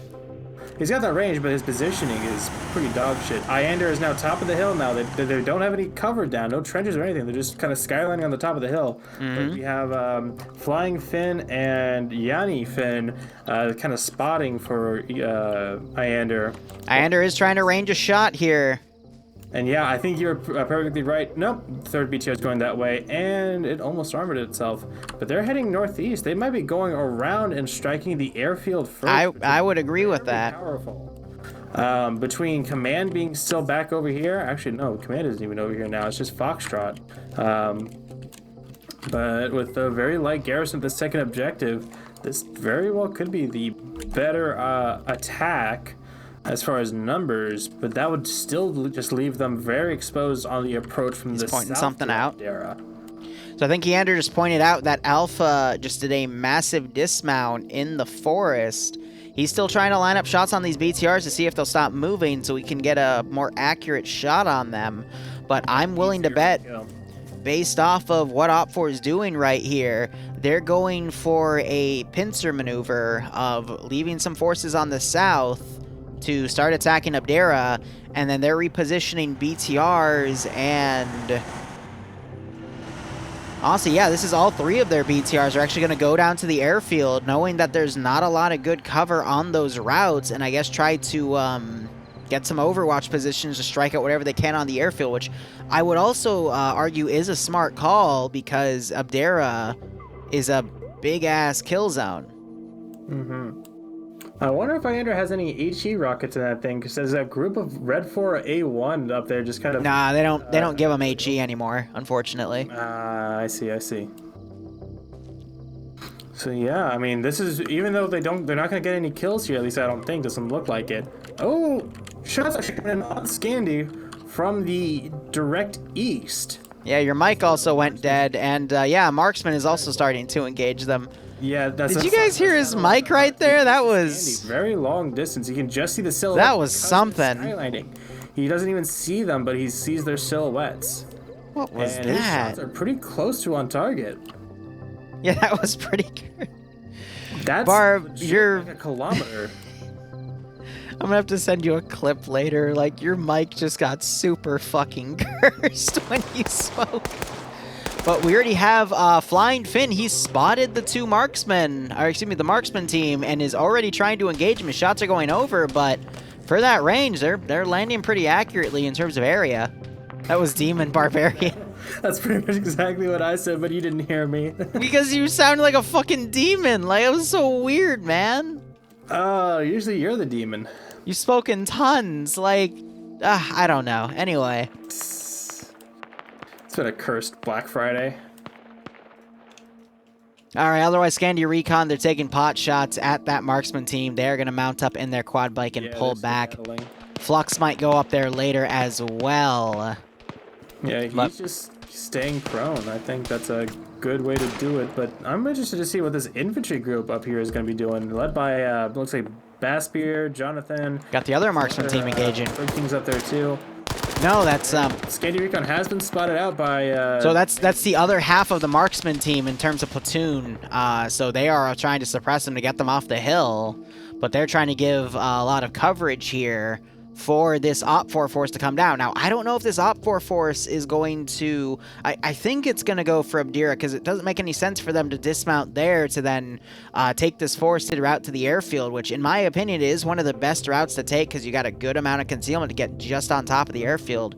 But that's why they also have the BTRs coming around to give them support. I remember my player base did this in a World War II op and got immediately decked, because they didn't have anywhere to go after that. But we also see that the 240 Bravo Vics have been mounted, and they are now driving on the eastern side, but they're not going to be able to do anything against those BTR-80s except shoot out the gun sights. They can lay enough fire into them to take it out the wheels and get a mobility kill, but that's going to take a lot of ammo. Yeah. We'll probably be able to reply before that happens. Yeah, this wide flank, it looks like it's kind of being called up, because we're seeing, like you said, those Humvees going off to react to it a bit. I'm just wondering if it'll be enough. And yeah, I think you were right as far as Red 4 doing a 4 split. They have, let's see, how many people do they have in these BTRs? About 20 or so infantry in these. Yeah, they got Delta and Foxtrot in them, as well as the Gamma elements, but those are the driver groups themselves, and they also have a bit of a command structure in the BTRs as well, in the G-Mark, so.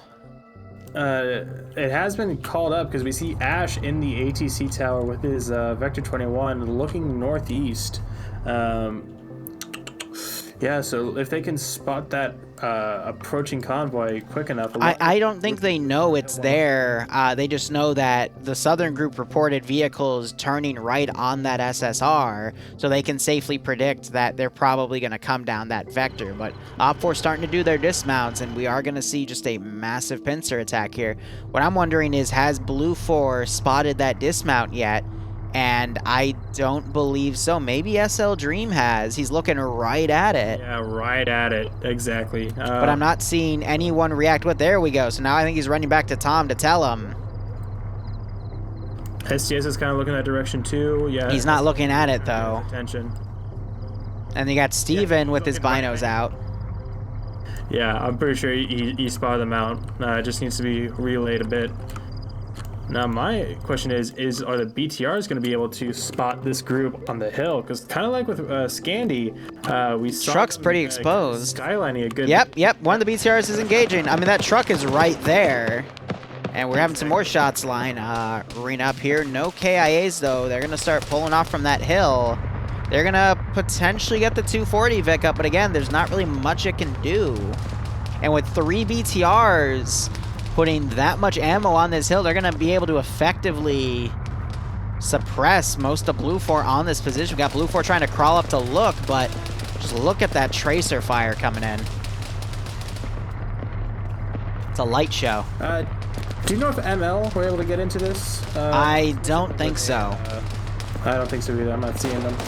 Ooh, but Red 4, this is a great line of suppression as they kind of push up. I'm seeing veterans like Arcor and Koak down there, so they're going to be very well coordinated. By the way, real quick on the south, OPFOR has gotten up to where Scandi Recon's previous position was, and we're also seeing some other shots raining out on the Charlie 1 position for OPFOR. They are engaging the Delta 1 position for Blue 4, and I thought they picked off the 50 cal gunner, but no, there's no 50 cal gunner in there. So Blue 4 really needs to step up utilizing some of their mobility. We're also seeing some of Blue 4 suppressing up on top of...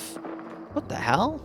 So Foxtrot is... They were shooting up at their Blue 4 hill to the east. So there it is again.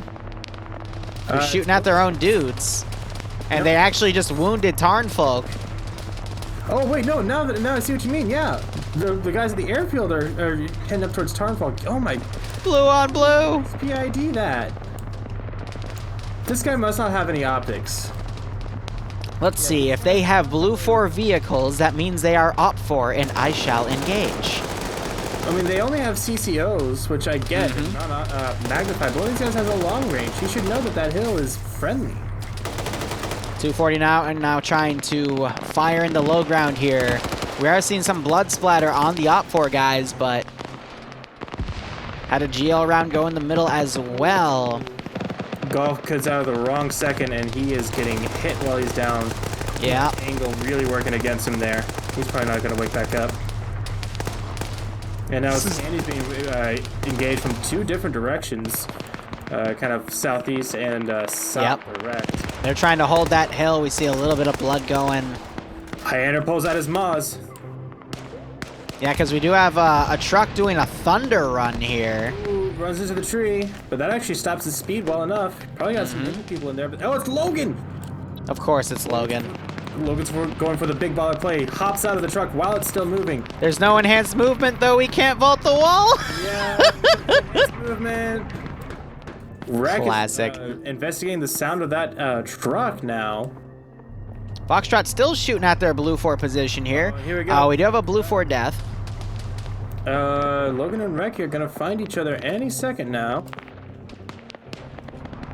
Oh, Logan saw the barrel of his gun, but he didn't recognize it. He didn't process it enough.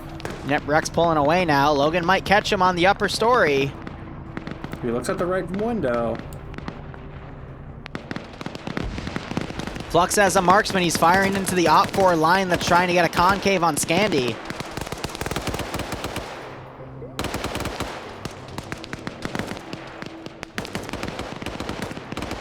I'm just watching Logan. I'm seeing what he's going to try and do. Of course, he's a medic, of course. Yeah, no, he's been given full jurisdiction to do his own thing in Platoon 1 HQ.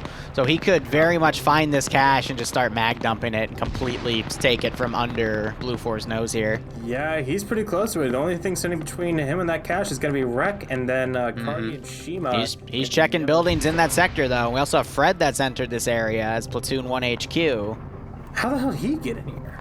I think he just walked. No, he... No, yeah, no, he walked. He walked right in. He walked. Powerful. Well, Logan's on the prowl again.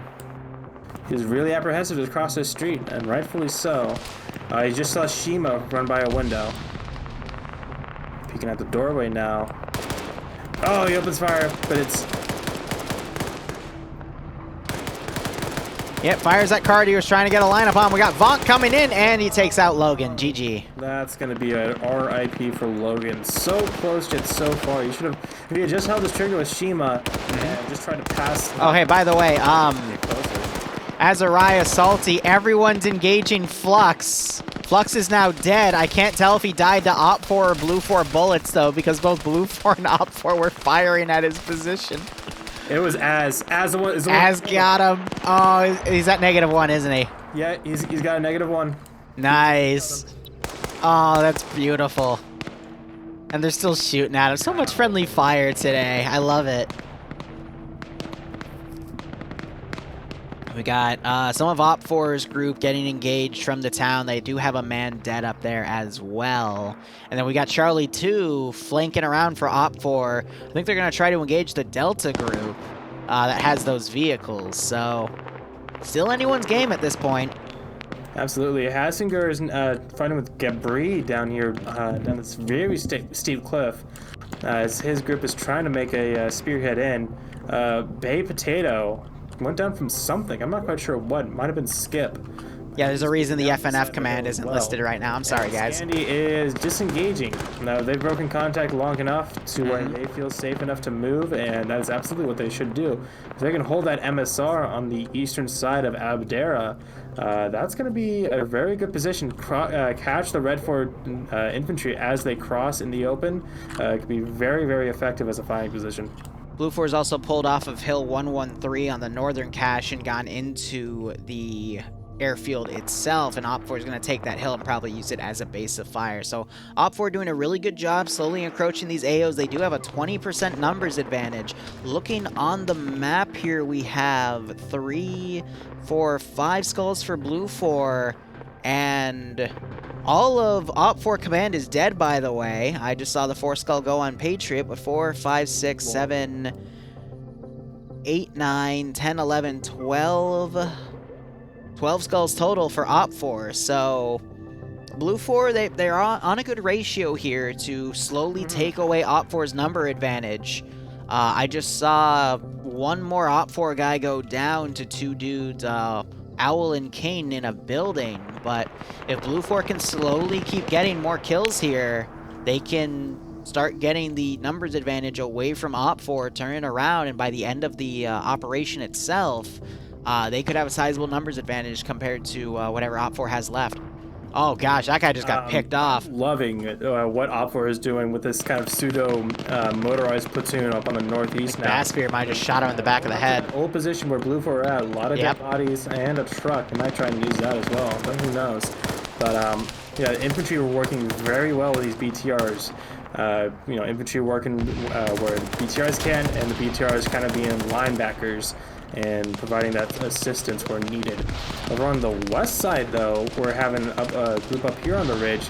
Blue 4 Delta, and then Vagrant, Puckett, Ursus, and Potato coming up on their flank. And these are 2 of the armed Humvees, the M2 and the M240 as well. Also, holy... Oh, God.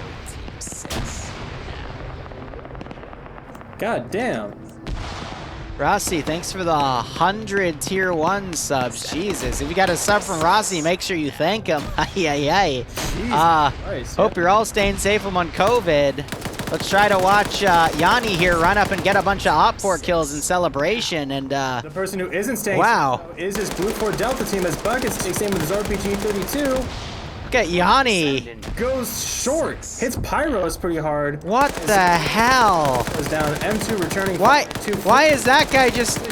Second rocket goes out. It hits a square in the side. Dude, you're missing it. Scandia Recon is just completely pushed Op4's position and is murdering everyone. There's a dude medicing another dude. What the hell is this? Yanni's pulling an Audrey Hotto. Oh my god, Eander and Yanni just shot pistol bullets in this guy's helmet and didn't kill him. But wrecking house. Audrey is like, he's shell-shocked right now. What? Get 100 subs and then Scandy Recon. I don't know how he's alive either. There we go. There we go. Jesus. Blood start render at once. There's just a streak right where his pants are, and that's not Twitch appropriate. Oh, but we have Platoon 1 HQ for Red Fort. Aim at the balls, baby. Wow. Red over here. Just across the street from the cache. They've spotted it, and they're opening up on it. Baked Potato with that PKP. Or, sorry, PKM. Yep, they're gonna... pull out the RPG. Oh, but he holds it. Cringe. I think he's trying to get a better angle here, or just save it. Yep, nope, now he's getting it out now. He's trying to break the window. And it didn't hit the cache. That or it completely... I don't know. I don't know either. Send in Team 6. I'm surprised this glass hasn't broken. I wonder if this got replaced for reasons. Yeah, that's some strong fucking glass, bro. Send in. I'm still impressed. Yeah, no, the glass is still up too. They made the building invincible. Powerful. Oh my gosh, that's...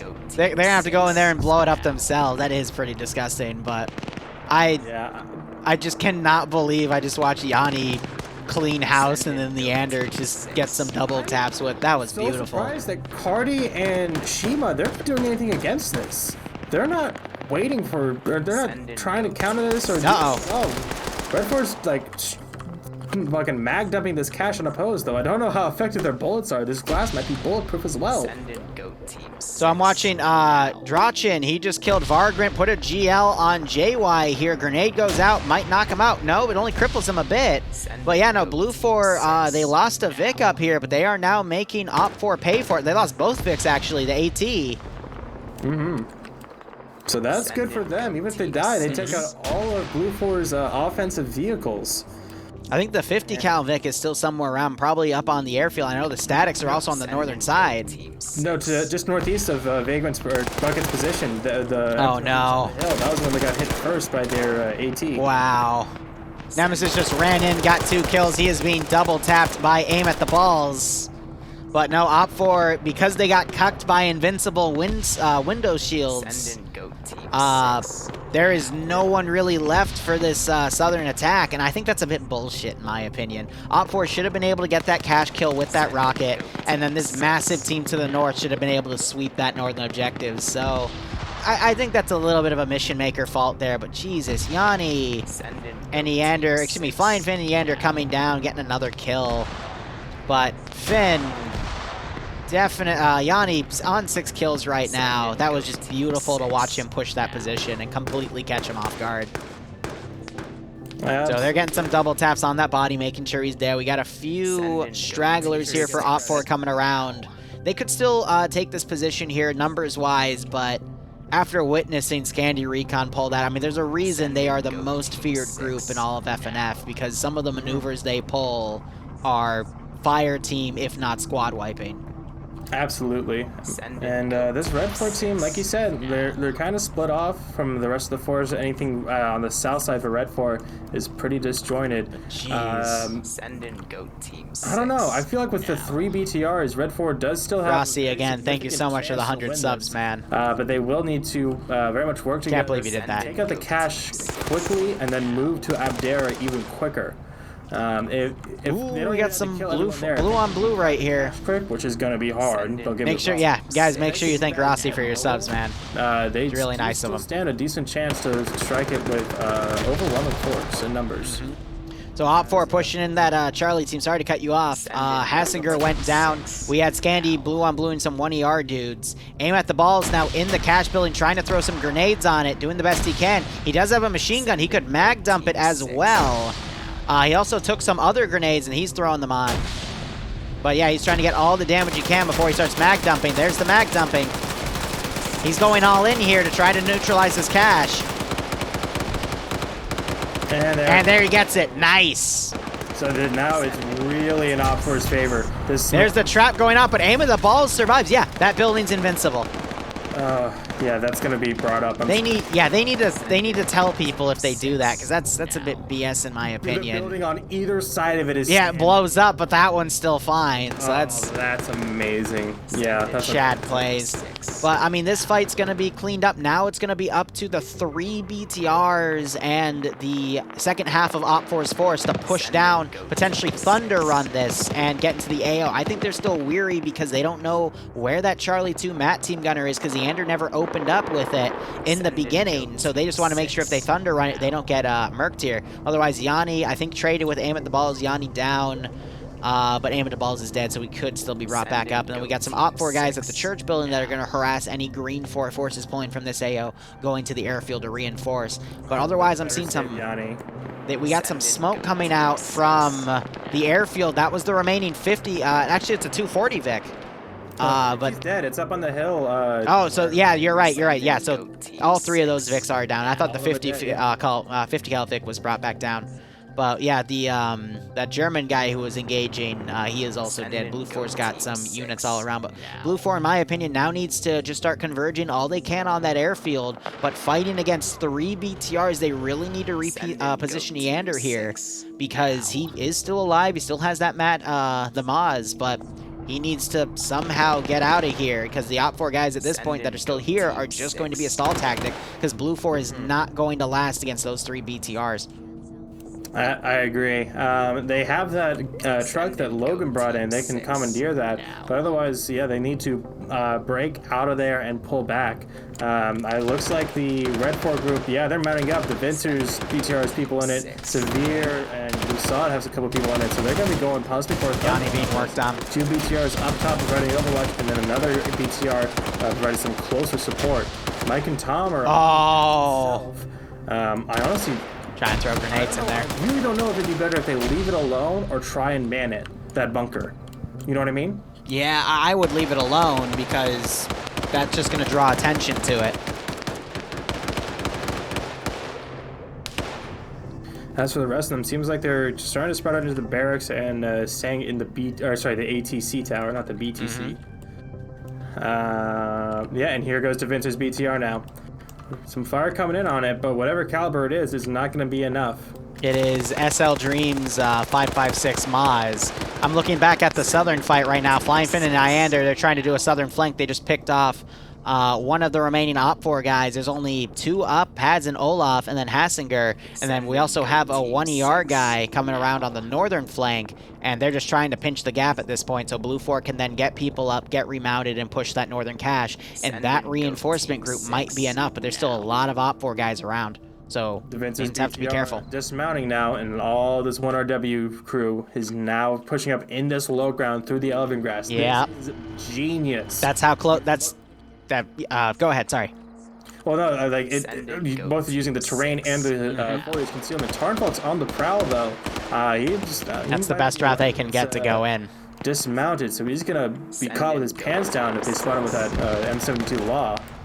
Finn and Iander on the southern side clearing the church building. Olaf is being the only one alive, but he is being hunted by the key. Goat Team 6 now. A flare going on his position too, but I think Blue 4 is going to have more than enough to get out of here. But now we have Iander and Finn being blue on blue because that northern group, Lucas, doesn't know that there's a friendly.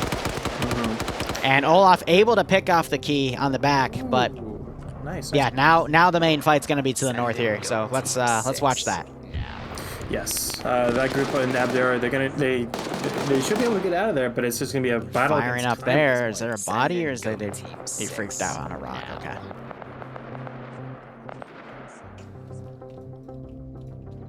Yeah, we got Tarnfolk. He is looking with a law right here, as you said, but he doesn't. I don't think he's seen the big Op4 group right there. I'm gonna look at this first person real quick. He's gonna go for the BTR. And a perfect hit. Looks, Moxie hops out, and it is cooking off. Map Noir is going to get blown up there. And he's going to pull back before Op4 can take him out. So a good shot right there. Those BTRs honestly need to stay a little farther up on the hills to support, because they got really good overwatch from these sectors. Map Noir woke up for a second, but then went back down. Yeah. There it goes. He's not going to live. But here come the 2 other BTRs to make up for it. He doesn't have 2 or more laws though, so Tarnfolk is pulled back to the barracks building as the ATC starts firing southeast at the guys coming in on the hill. Shots coming up on Shadow. But he is a marksman. The right vector. They need to turn their eyes northeast and get these. Oh, if someone was looking northeast, they could have caught this group past. Olaf's been able to sneak out. Yep, so some guys on the barracks building are starting to fire back on that angle. 2 machine gunners. The 240 guy, no, it was 1 machine gunner, but he's picked off, and it's up to his battle buddy rifleman to try to hold this vector, but there are so many dudes. He might grab that machine gun. I think he's trying. Yep.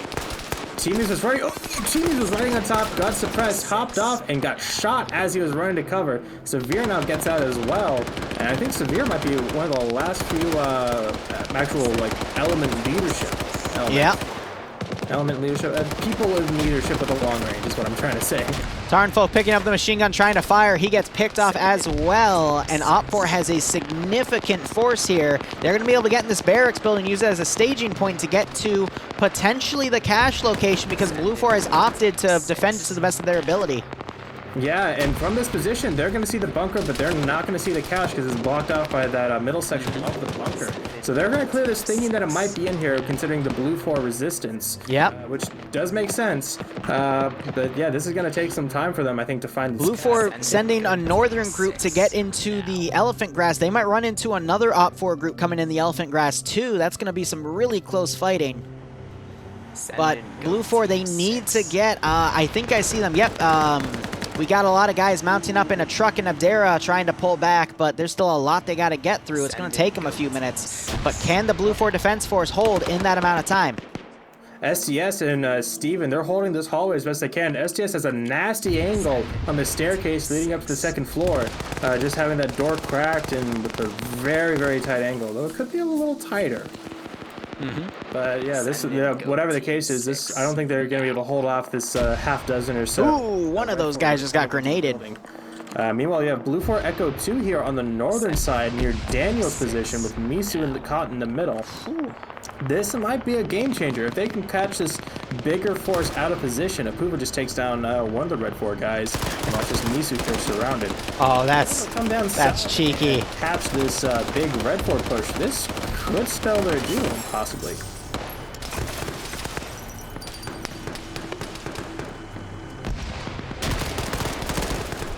Oh, Steven getting hit.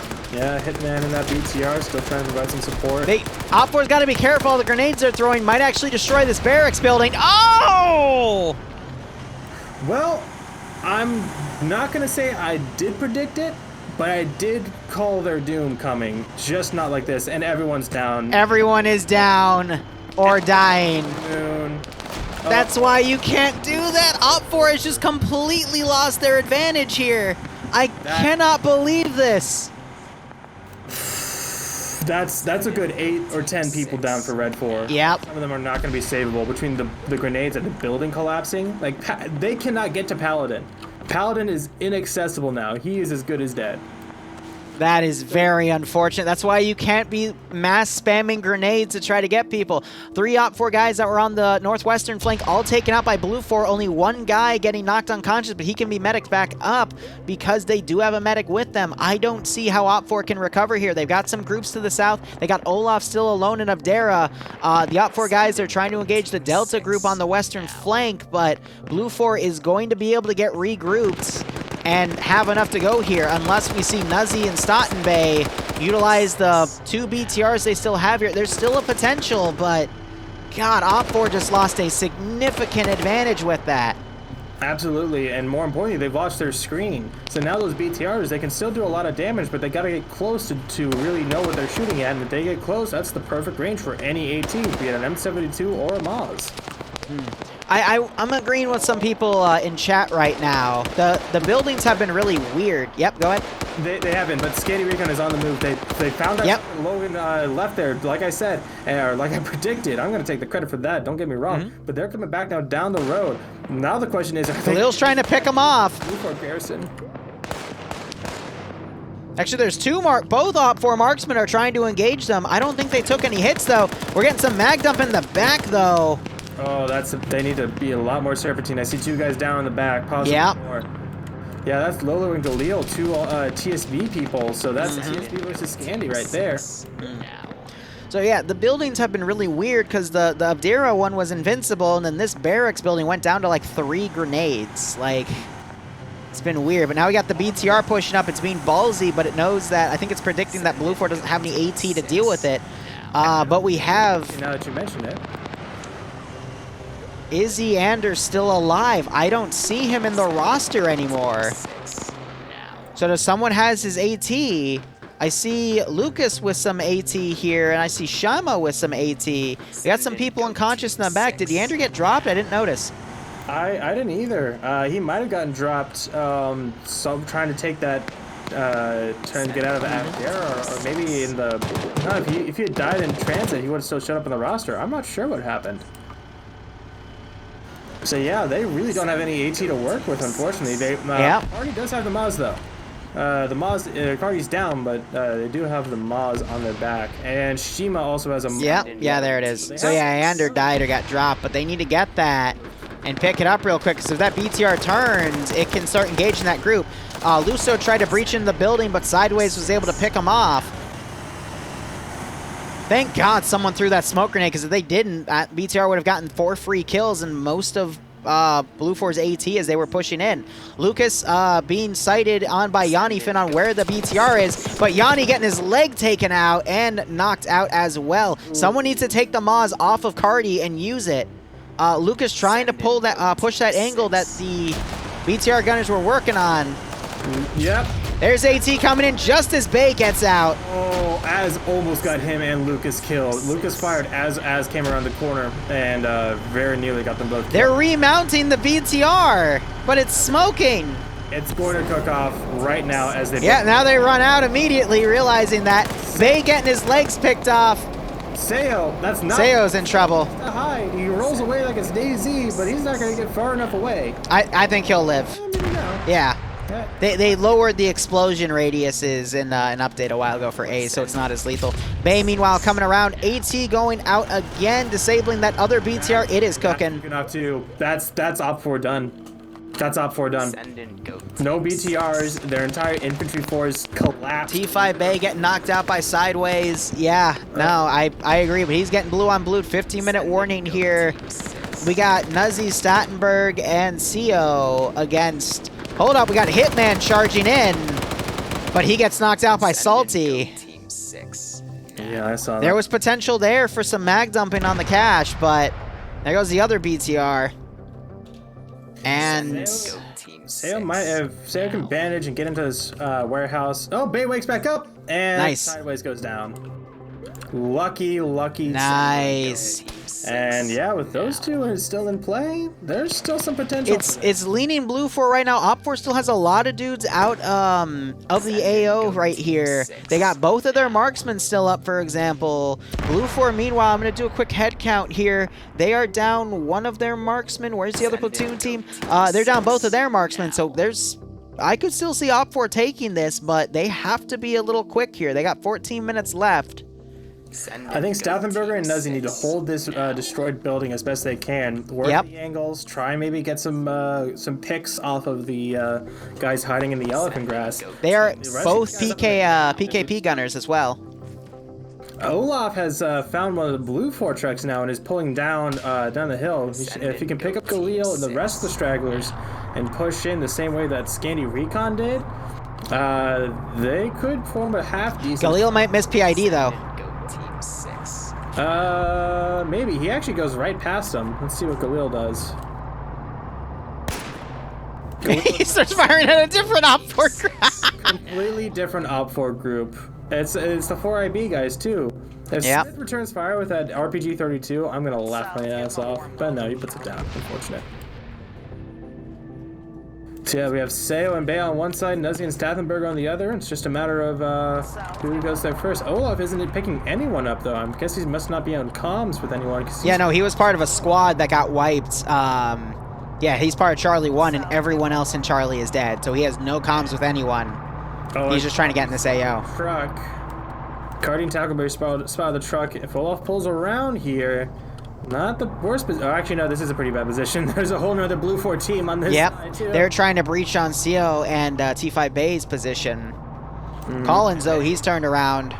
But, I mean, that is a bulletproof truck. I think the windows are still intact as well. No. That's not the bulletproof one. The bulletproof one, the windows are all... Oh, no, you're right. Yep. Moz round going in. Machine gun fire also going in. It's not Moz-proof, baby. And oh, no. There's Collins. He's in really bad positions because, again, you can't run people over in Friday Night Fights. That's bannable. Another round going in. Hits the rear. Smoking the Vic. Olaf's still alive. He's got no choice. He's running for it. Takes one hit. And he's still okay. Amazing. How he took no shrapnel damage from that. Apuva breached T5 Bay and got him. CO now engaging, but Apuva has lined up a shot. Takes him out, too. Ooh. Stottenberg is also down. Nuzzy, the only one up. Op4's chances are looking less and less here. So yeah, Stottenberger's down. Nuzzy's retreating. Galil's doing what he can, but that's a pretty far ways away. Alpha 1 remnants of 4IB. They're pushing him from the far end of the airfield. They might be able to get some long-range shots onto Tackleberry over there by the ATC, by the base of it. But yeah, this is a toss-up at best for Red 4.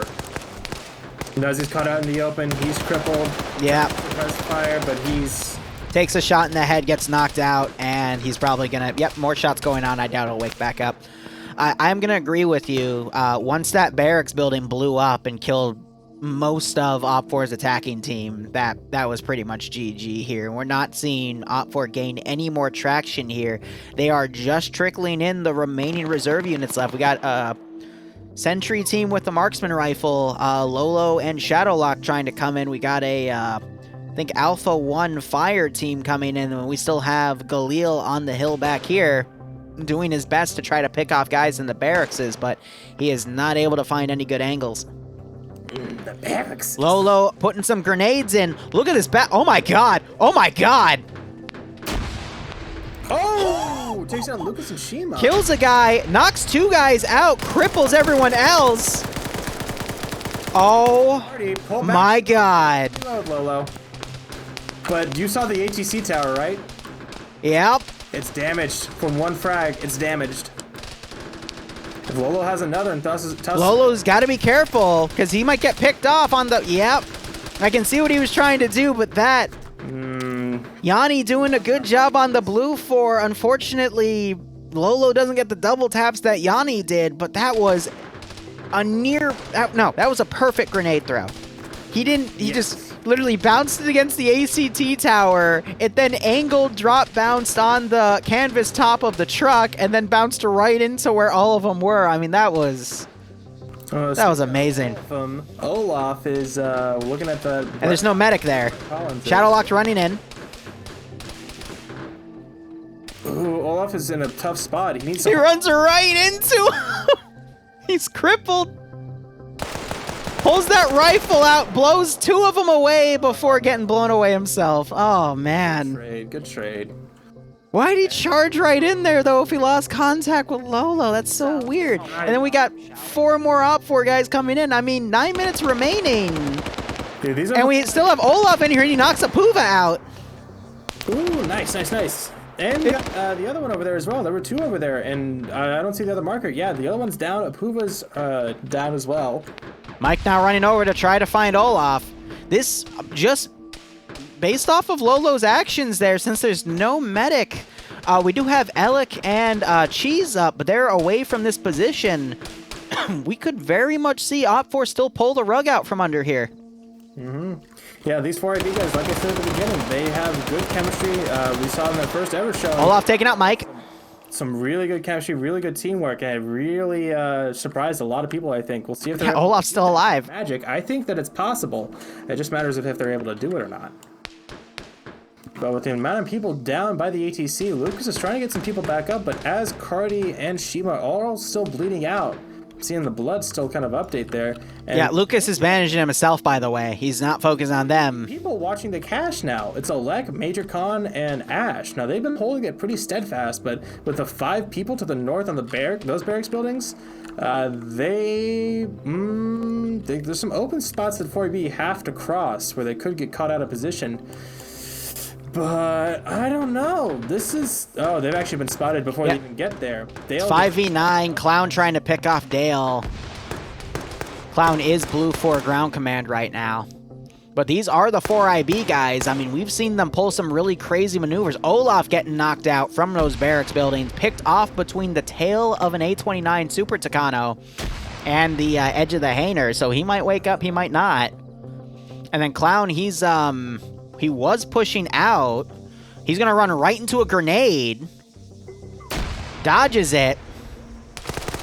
Oh, and he gets picked off immediately because they were right there. So Cheese trying to run up and follow. Yeah, he's getting some shrapnel from those grenades. This isn't good, though. If Blue 4 is carelessly throwing manpower away, they're going to lose their numbers advantage. But we got Cheese now throwing grenades directly on top of Brooke's position. That's going to confuse Brooke, make him run right into another grenade. He gets knocked out. Yeah, and now we're at a... Grenades. He must have picked them up off some other dead bodies, but yeah, this... 3v8. This 4AB team, I mean, actually now they're in a pretty decent position. Yarn and Yano, they're watching this west-northwest kind of approach, but that's not going to be where they go. Angus throws a grenade right onto Cheese. That was really well thrown. Knocking, not knocking him out, but definitely I saw 2 different limbs get hit. Another grenade gets caught in a bush right in front of his head. Wow. Nice. Bush will not save you with that. Brooke has woken back up. And Dale and Angus look like they're gonna try and cross over here. Another grenade went off back here. From there, they can get some eyes in the bunker. Also, Galil needs to push in. Like, he's been up there this entire damn time. Like, you know what? 6 minutes remaining. He needs to make a move. There goes the truck exploding with Cook-Off, killing 2 more, knocking Lucas in debris. He might not be able to get out of there. He might be trapped. No, he can get out of there. No, he can get... Okay, no, he's right at the exit. That's... I think a grenade went off right there. That was a random blue-on-blue situation because there's no Op4 guys close enough to do that. Olaf bleeds out. Rock is upside down as well. Yeah, it blew up and did a flip, so that's... Jeez. Op4 does have an opportunity. Angus and Dale, they've made their way to that warehouse using those fuel helmets as some mobile There's cover. Galil pushing in. Yeah, Ash was in the ATC tower and is now dead, so it's just down to Khan and Alec while Lucas bandages his wounds. Now, Brooke and Smith and even Angus now, I think they're gonna Alec hiding in a body. This is the position of the cache is working against Op4 now because they think it's 2 barracks buildings. Yep. no way would they ever consider this bunker to be the source of the cache. Once they clear this, they're going to start having to go and clear the bunker in the middle of the airfield, the bunker on this, or the barracks in the middle of the airfield, the barracks on the south side of the airfield. This is going to cost them time that they don't have as we go under 5 minutes remaining. I could not have said it better myself. We have Galil coming in on the southern side. He might be able to sneak in here, but Alec has such a good position. He's hiding in a Russian body. Angus, oh, he doesn't have enhanced movement, so he can't hop over that railing. Oh, that's... He could V-key that one, though. Possibly, yeah, but he's going to go right through the front door that's already open for him. Walks up the stairs. Yano coming around. I think going to his first person. Dumping into Yano. Gets the knockout. Very good kill. He is hit a bit himself. Yarn not coming to investigate, but that was the hardest person to kill because they got the 2-4. That was the machine gunner, yep. So you hear Blue 4 coming up. Angus hears those footsteps, so he hunkers down a little bit. He's walking towards it. Yeah, he just saw his body get grabbed. Gets a headshot on Yarn. He's going to get stuck on his body, so he needs to double tap it. There it is. And he goes on the corner. Breaches out. Firing on Ricardo. Neither of them are conclusive. Angus getting caught in a reload. Ricardo's crippled. Richard's crippled. Yes, he couldn't pursue. Now he's pulled back. Yano's going to get double tapped now, maybe. And Angus, yep, he picks the right door. Door number 1, but Richard does get the drop on him. Meanwhile, Dale goes down, I think, to Alec. I think it was Major Khan shooting at... No, it had to have been Alec. You're right, because Major Khan's looking the other way. Galil's pushing in. Smith is the last guy up. He's trying to suppress up on Richard's position. Dale waking back up. It's 3-on-3. Yeah, it's gone from what, an 8-on-3 to a 3-on-3. It was technically a 5-on-9 because I wasn't counting Galil and saying it was a 4-on-9, but now it's anyone's game. Yeah, with the ATC team over there going down to grenades and the collapse of the building itself, I think Lucas also died. He succumbed to his wounds. Either that or he got shot on the open, maybe by Smith or Dale. But I think Dale picked him off. That's why he was down. It's just, can OPFOR find this cache? Major Khan's looking at the entrance to the ATC for some reason. reason. He did not notice Galil cross there. Otherwise, Major Khan should have been able to get a free kill. He might be AFK or lagging. If Galil notices... He might be lagging, but I see him moving around. Hey, that's his body just wiggling. Galil might get a tap here. The grass is kind of thick. Galil's fucking blind. No, I'm looking from his person perspective. It's really hard to see him. No, you're right. There is a little bit of grass that covers him. So Galil's gonna run right up to him. Literally in his... Oh my god, what? How much more of an invitation do you need? There's Major Khan throwing a grenade. Hey, buddy, did you drop this? This isn't where I left my glasses. Galil's like, wait, I'm crippled now. Oh no. Where'd that come from? Whoa, dude. Oh my god. Crazy. He drops his SVD for an M4. Not a bad decision with the close quarters. But Smith and Dale... He's bandaging literally in front of Major, but Major's isn't... I don't get it. I think he's playing with his food. Either that or he's... 90 seconds remaining. Smith trying to breach into Richard, but misses. It's still 3v3. You think? Yeah, he's firing through the door. Oh, shots. What is that? That was a desync spike and a half. Now it's 2v2. Yeah, I saw lots of rounds hit both of their heads, so I don't think either of them are going to wake back up. Dale might be out of medical because 1 minute bleeding as he's walking around. Major Khan's crawling up. Galil thinking he's getting breached on, turns around and dies. I think this is GG for OPFOR here. Blue 4's got 2 guys on the cache. OPFOR doesn't know where it is, and it's 1v2. We're at 1v3. Richard's woken back up. Yeah, that's surprising. And grenades going in, I think. Oh no. And not more grenades. But we don't see the building go gray. So, I mean, 30 seconds remaining. Dale doesn't know where the cache is. Dale is an explosive specialist too, so he's like the perfect role for it. But the question is there going to be overtime? Because he is in that circle with those 2 northern... That is a very good point. There could be overtime called. I did not consider that. Yeah, and with the 1v3... He vaults over. He is crippled too, so... I think he had to tourniquet his leg. And Richard. He's stuck bandaging. Yep, they're calling Blue 4 wins. That might be corrected. And no, Richard comes in behind him. And knocks him out. Yep, nope, that's GG Blue 4. 3 people remaining. So. That was crazy, man. Great and crazy. All right, let's jump back down and listen to what people got to say. That was round 2 for EU FNF. I'm going to go grab that package. Oh, yeah. Close games tonight, especially. Every play's counted. It was good. That was a close game. That was a very close game. Strong effort all round. Just before we start slotting for this last round, staff, can I get you to check for staff channel quick? All right, United Serrani. He's posted his feet pics in there, hasn't he? In Discord. Just a question: would there be OT because it was a circle? There was no one nearby. Well, I mean, they were not close enough. Popped off before the dude got killed, so I was just curious. He was not close enough for objective. He was in the circle on our screen. Independent is attacking. GG, good round. Let's go on to the next one. Overtime operates on a range from the actual objective, not necessarily the circle painted on map. Okay, roger. Okay, right. Straight after this, we'll have a staff meeting for CLs. We're going to have a meeting with you guys on Sunday, a bit of a bigger one. We'll come up with timing options for you after the event, and that'll be posted in your channel at an appropriate time. As we push into the last round, let's gather some numbers. CL meeting will likely. How many we'll likely. Hold on. We'll likely try and stick with the 11 a.m. Eastern, 4 p.m. UTC time, and submit in community leaders if that doesn't work with you. Thanks. Perfect. Thank you. There you go. 1RW, what are your numbers? We're sitting tidy at 5.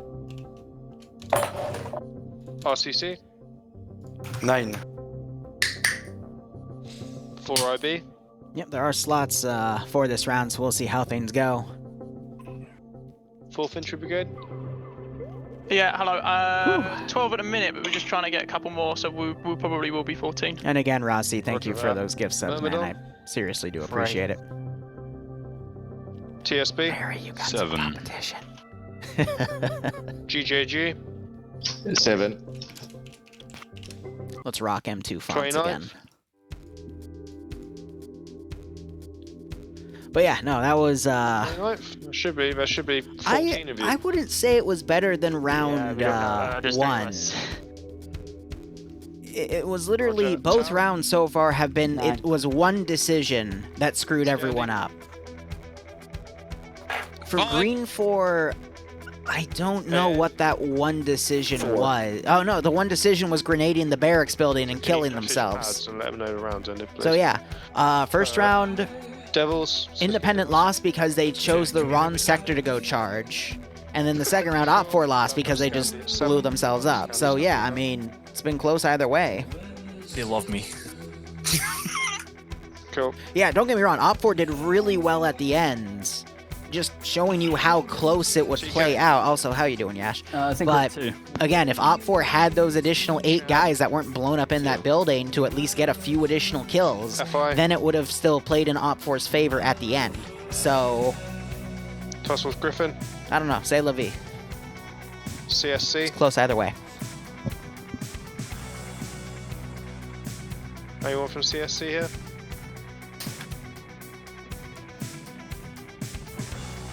Health. First air assault. 2. Second MRB. Zeus Community. BPL. 1. 1. Is that 1 or 2? 1. 1. Oh. Oh, roger, okay. FK? All on my lonesome again. AFI? 2. the UPSC? 9. 242. 1. Cadian.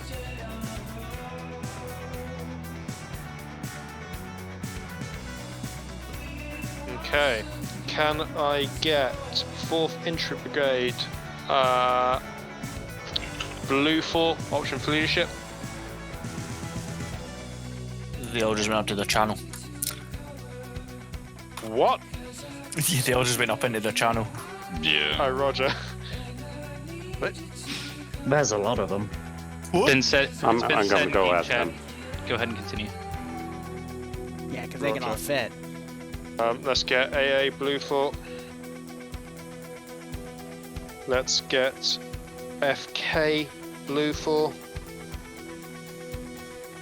Let's get 1RW Blue 4.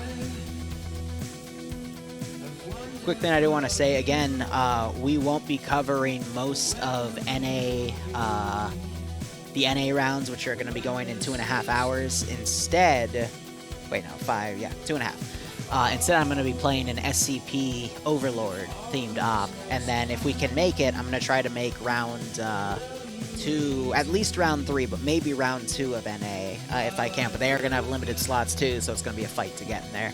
So we'll see. But that's what we'll be doing instead. So if you want to come watch, feel free. We defer. RCC Independent, option for leadership.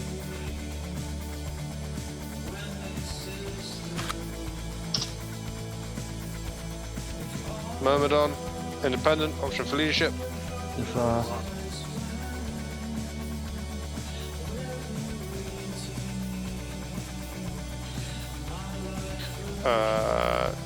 TK. Wait, is TK, are you on your own?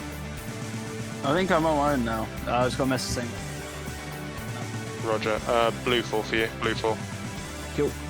Doesn't seem to be one of them. Chad Independent. FI Independent. Tau Independent. UPSC Independent.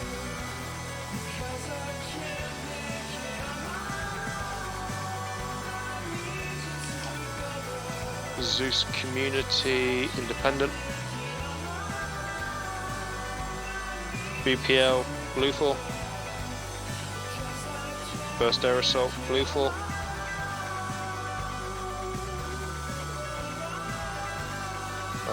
AFI Independent.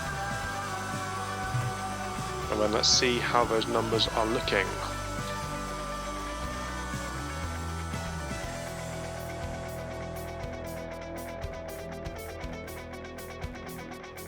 Ah, crap. 1 second. Should be most of the British groups in Blue 4, being as we're going to the Falklands. Hell yeah, brother. Che boludo. Dingo, come down here. Oh, Las Malvinas, sí. Come to 2nd Platoon Medic. Oui. I think Dream can tell you exactly why I should not be a medic.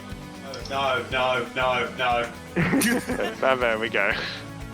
Did you overdose him with morphine?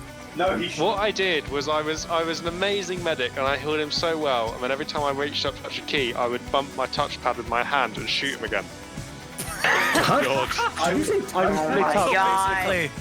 What you were doing is you were doing and then you were Break, you crazy cats and kittens, calm down.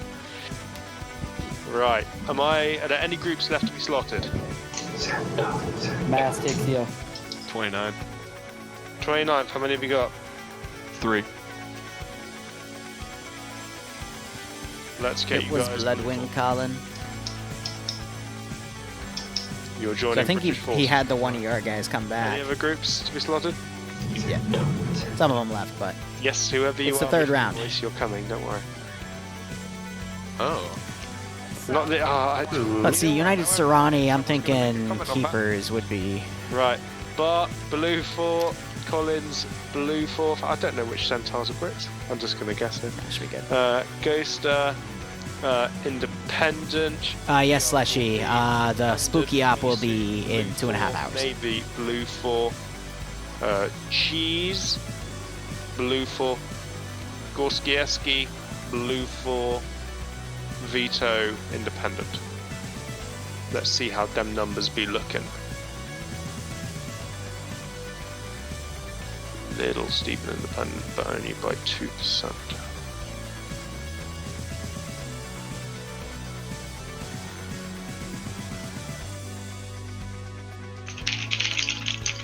I'm just going to do my very best not to read what's going on in that side chat down in the bottom. You shouldn't.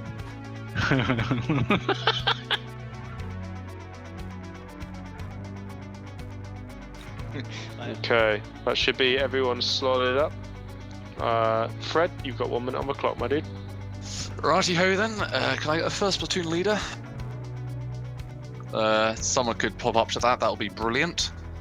Bravo is fine. Charlie is fine. Second platoon is looking nice. Good for Delta. Yep. So from the looks of it, I just need a first platoon to step up to the plate, please. If no one steps up to the plate, I will close my eyes, pick someone at random, and volunteer someone to do it. Thank you very much, Dusty. Much appreciated. Does any other squad leader have any issues with what it looks like so far? Alright then, if no one has any objections, I think it should all be good. Of course. From like another slot, it doesn't really matter. Misu, you've got 1 minute on the clock. That's mass, by the way. Yeah. Oh, sorry. Yeah, nice one. Oh yeah, so it is. Hold on, question. Dusty from 1RW, did you platoon lead the first round? I did, yes. You cannot do so again. Excuse me. We had no volunteers for platoon. Okay. Hey, which has BPL? Mariana sort stuff out. What?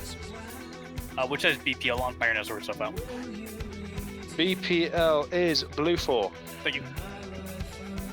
Am I allowed to be first platoon lead? Yeah, you're all good. Yeah, Dusty, you're good. Sorry. Genji. Second platoon lead. Okay, Mass, how do you want it? Are you happy? Someone needs to be on a platoon lead too. I don't know who's volunteer somebody, my dude. Wuno, go be the marksman and someone else be PLT.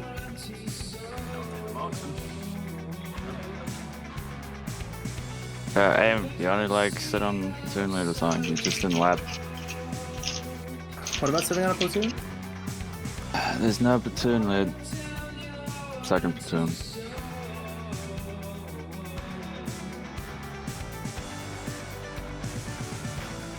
So how's chat doing as we wait for them to transit into the third round? Apuva, do you want to take it? God, no. Have mercy on you if I do it. 10 seconds. Dust dies? It's a smaller platoon anyway, so... 5, 4, 3. Yeah, it's just... Yeah, righto, Shroud. Have you got someone in there? You need someone in there. You know, actually, let me grab the multi real quick. Mass, volunteer. And let me clean it up, see who isn't streaming anymore. Yeah. That gives me something to do. Fantastic. Right, let's push through to our briefing. But we'll also see where the sectors are here, so... So, how's everyone's Friday going? Hey. Moist. I was just about to say that. I'm eating my left. It's a wonderful word. It's called Alright, so Slav isn't anymore. I'm so hungry. I'm not enjoying isolation. And they're using M16s That's and how it's independently going. using the... Just to warn you guys, Blue 4. Sadly, the And live music is no longer going to be playing due to everyone else going to sleep in my house. Also, I'm command, so that's really it'd be irresponsible. Cool, there we go. So, multi is updated there. Does anyone read the Morse code? Beep, beep, beep, beep, beep, beep. What did you call my mother? Said she's a hamster. All right, 3 sectors. Mountain, give us a By brief. The hell? For the buddies. Break. Mountain, brief. All right, hold on. So, attack defend, Falkland Islands campaign, Independent is attacking, Blue 4 is defending. Blue 4 does have access to M4s because we don't have M16A1s on our template, so they will still have full auto. Any questions? Blue 4, any questions? No, it's just non-sequential. That's all nice. Yeah, I can't quite remember. Did Alt 4 have helos? They have 2 helicopters, UH-1Hs. And they are armed? Yes. Brill. No, Well, there is no no further Op question. 4. It's a large sector, shut and up. there's not a whole lot of visibility. Alright, copy that. Okay. Op 4, any questions? Not really. All right, that's being called. 1 second, I'm going to turn this dial up slightly. And Barbarian will join me momentarily. There he is. How are you, Barb? I'm good. My package, I thought was going to be more liquor from Wasber, but it's actually my Secret Santa present from TMTM. Nice. Yeah, very nice. I still have to send mine out. I'll do that tonight after this, though. But, Ooh, yeah, dark and so- rainy. Yeah. It just sounded like my woman, dark and wet. No, stop it. Bad. I forget, when you did your Falklands War thing, was this also the map you used? Yeah, for the testing, I never made the mission. That is shelved for when I finish school this semester. I gotcha. That's a mini project, one of the 3 that I'm sitting on. But yeah, it's green 4 FALs with blue 4's machine gun and probably Carl Gustav based stuff too. Oh gosh, that's bright. And then blue 4 is 5.56 based as well. So, not exactly a caliber mirror match, but yeah. Go ahead. In fact, the 7.62 NATO versus 5.56 is going to be very different. Yes. Muffin Kex on Green 4 has a thermobaric rocket. You're kidding. I may be mistaken, but it looks like that's thermobaric. So that would be, is that squad based or is that Charlie 2? Good question. He is. Yep, okay. So he's going to be kind of a mad team, but that's not. That is a thermobaric rocket. They said that there was an Igla. Oh no, the Igla would be for Blue 4 because they're defending. I'm stupid. So they're giving fancy warheads today, and you're also saying Blue 4 is Charlie 2 is an Igla. Let's go ahead, take a look. It is buckets, and I just gotta go fly over to his position. Because I don't know who has the Huey now. I forget who. Yep, he does have Igla. Hueys will be able to land after the Igla hits them, but he's gonna have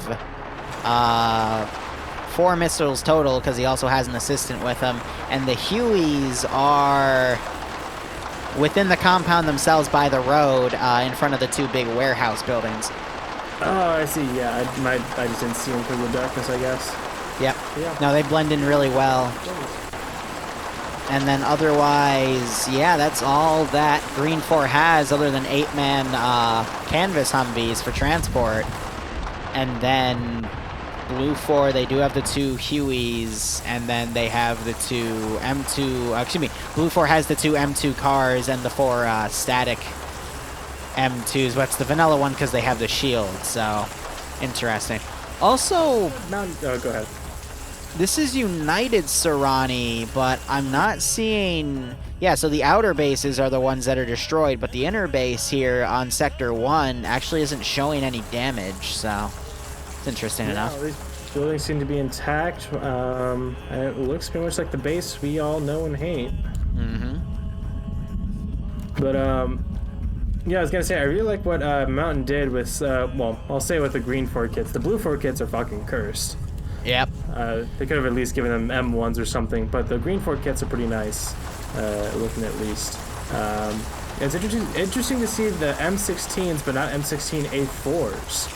As far as like the M16s for riflemen, but then there's also an M16 variant with a GL, but instead they give them the M4 with a GL, so that's an interesting choice. It's whatever. Yeah, it's nitpicking, but Yeah, Blue Force got a number of vehicles to work with, Hammets and Humvees and Jeeps, oh my. Hey, by the way, Blue 4 marksmen have M24 Remingtons, bolt action. So do the... And they have, yeah, and they've got a different scope on too, so that's interesting enough. Yeah, it's still that same 7.62 that the Mark 11 would be. Yep. So it's not that much of a difference, but well, it's not fully automatic. Excuse me, it's not semi-auto. It's bolt action. Fully semi-automatic. Fully semi-automatic bolt action. Oh. Assault Clipazine. Oh my God! Don't remind me of the stupidity I hear from the day to day. So yeah, let's take a look at these sectors. Let's go east to west. So Sector 3, there's nothing here. It is a... It's the mountain pass. It's the road! The road! I mean, strategic value, absolute, I guess, but Blue 4 needs to get over here and start building their defenses.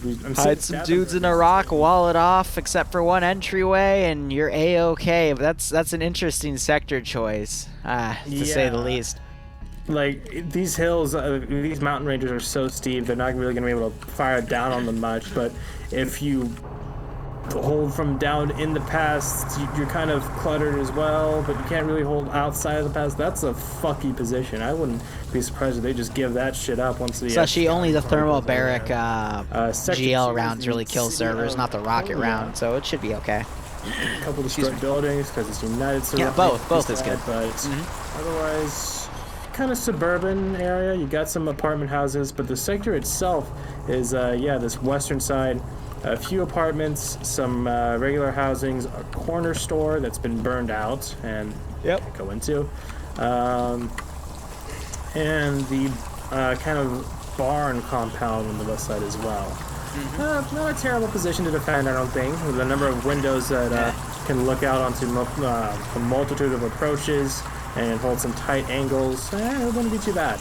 I think the really important buildings within Sector 2 are going to be the apartment buildings that are in the sector itself. Now, to remind chat just on how sector control works is Blue 4 has 3 sectors to hold.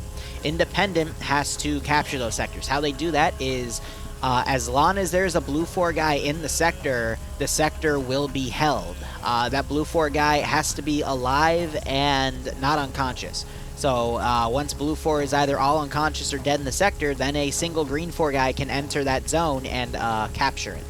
And then that's the objective. So, across all 3, Blue 4 has to decide which ones they want to defend, which ones they want to quote-unquote scuttle and not defend, so they can build better reinforcement on the others.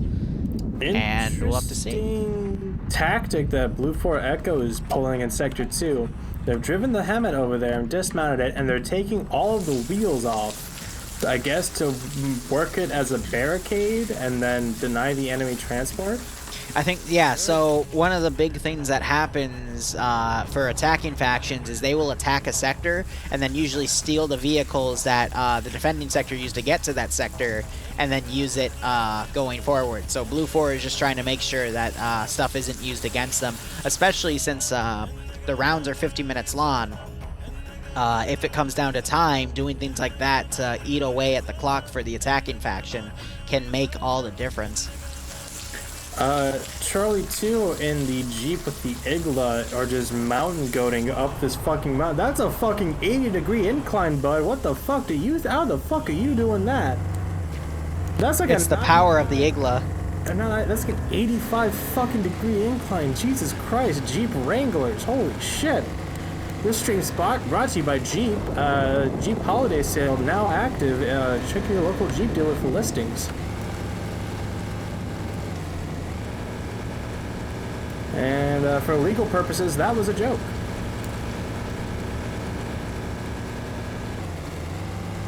Vanilla vehicles in the cup maps are interesting. Very interesting. And I think they fucking... They didn't get stuck, they're just dismounting here. I think it did get stuck, though. Because nope, they're gonna... Why would it get stuck? It is a Jeep. I would like to apologize to all the viewers and to the Jeep brand for ever doubting the Jeep being able to overcome any See, terrain. what's really messed up here is they have a full render distance. So on top of that hill, excuse me, it's a fucking mountain. They can get full 360 here. And the Igla has a lock-on range of a click and a half, and that's... That is the Igla and not the Stinger, so the rock or the missile's gonna be a little shittier, a little less, a little more. Well, against Hueys, it's gonna be able to take him out because the Huey is a freaking 1960s vehicle, so. Yeah, we'll see how they're able to dodge it possibly, but yeah, that's a fucking long shot. We do have some people coming up to Sector 3 now. It looks like that Charlie. Yeah, Pickles. It's top of the mountain. They're just it's Vanilla Vix, man. The rest of these guys up here. I see rest of them. There's really not a ton coming up here. Hey, look back at Sector 2. Look at all the landmines they're placing on the road. They have landmines? Yeah.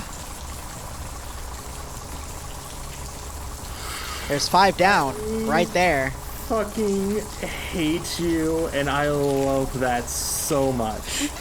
That is genius. Because, yeah, any of the trucks that come down here, they can't hit those, or they're going to send their entire... Yeah, no, they can get armored, or that can actually damage the vehicle, because those individual tires do have physics. So if a Vic does hit one of these at a high speed, it will actually potentially arm it. That's very gimmicky, but, I mean... yeah, we might talk about that in debrief as well. Yeah, it's only if something gets hit, but at the same time, that's just amazing. Awesome. I love it. And they are being conscious about this. The blockades that they're setting down, they are leaving like very obvious gaps for people to go through, for vehicles to go through. So it's not like they put all 5 in a line and blocked that entire road. So it could be worse. I'll give them that. It could be a lot more gimmicky. Who laid the tires like that? It was Echo 1. So that would be Stottenberg. Yeah, so some of the more veteran players of FNF. All right, we're on 4 minutes now. Let's look at Green 4 and see how they deployed. Also, it's gotten a bit brighter, thankfully. Yes, that is very fortunate. But, yep, most of them are mounting up in trucks. We've got 1 helicopter being mounted. I'm going to scroll down. Yeah, they only have 1 pair of pilots, so they're not going to take both. That makes sense, though, because they have to deal with the Igla, but it looks like, nope, as I say that, Ghoster, a.k.a. Boston, he's getting in the seating of the other one, but those Hueys are going to have a really tough time trying to contend with that Igla gunner, so. Yeah, I think, how many do you think the missiles do you think it has? 2 or 3? 4. 4? Yeah, the primary gunner has 2, and then its assistant has 2. And he has an assistant, so, I mean, that's how they do it for Javelins. They have 2 and 2. Iglas, I believe, are 2 and 2 as well, but I've also seen them do up to 5, too. So it's gonna be interesting. Yeah, once one goes down, they're gonna need to find it so the other one can actually work around it. They got some infantry in the first one. NA is in 2 hours. I'm not covering NA, though. We're doing an SCP Overland Horror themed op, and then I might cover round 3 of NA. It's gonna be interesting to see. But yeah, it looks like they're all mounted up in these cargo Humvees. I personally love these models.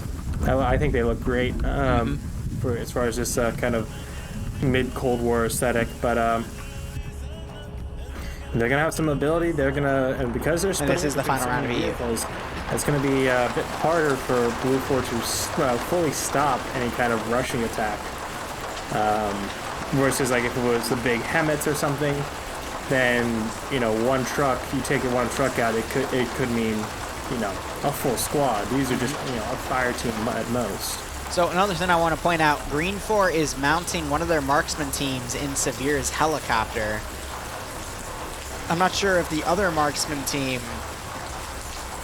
is going to go somewhere else. So it's Dream who is in the lead one. And then I'm trying to look for Platoon 1 HQ.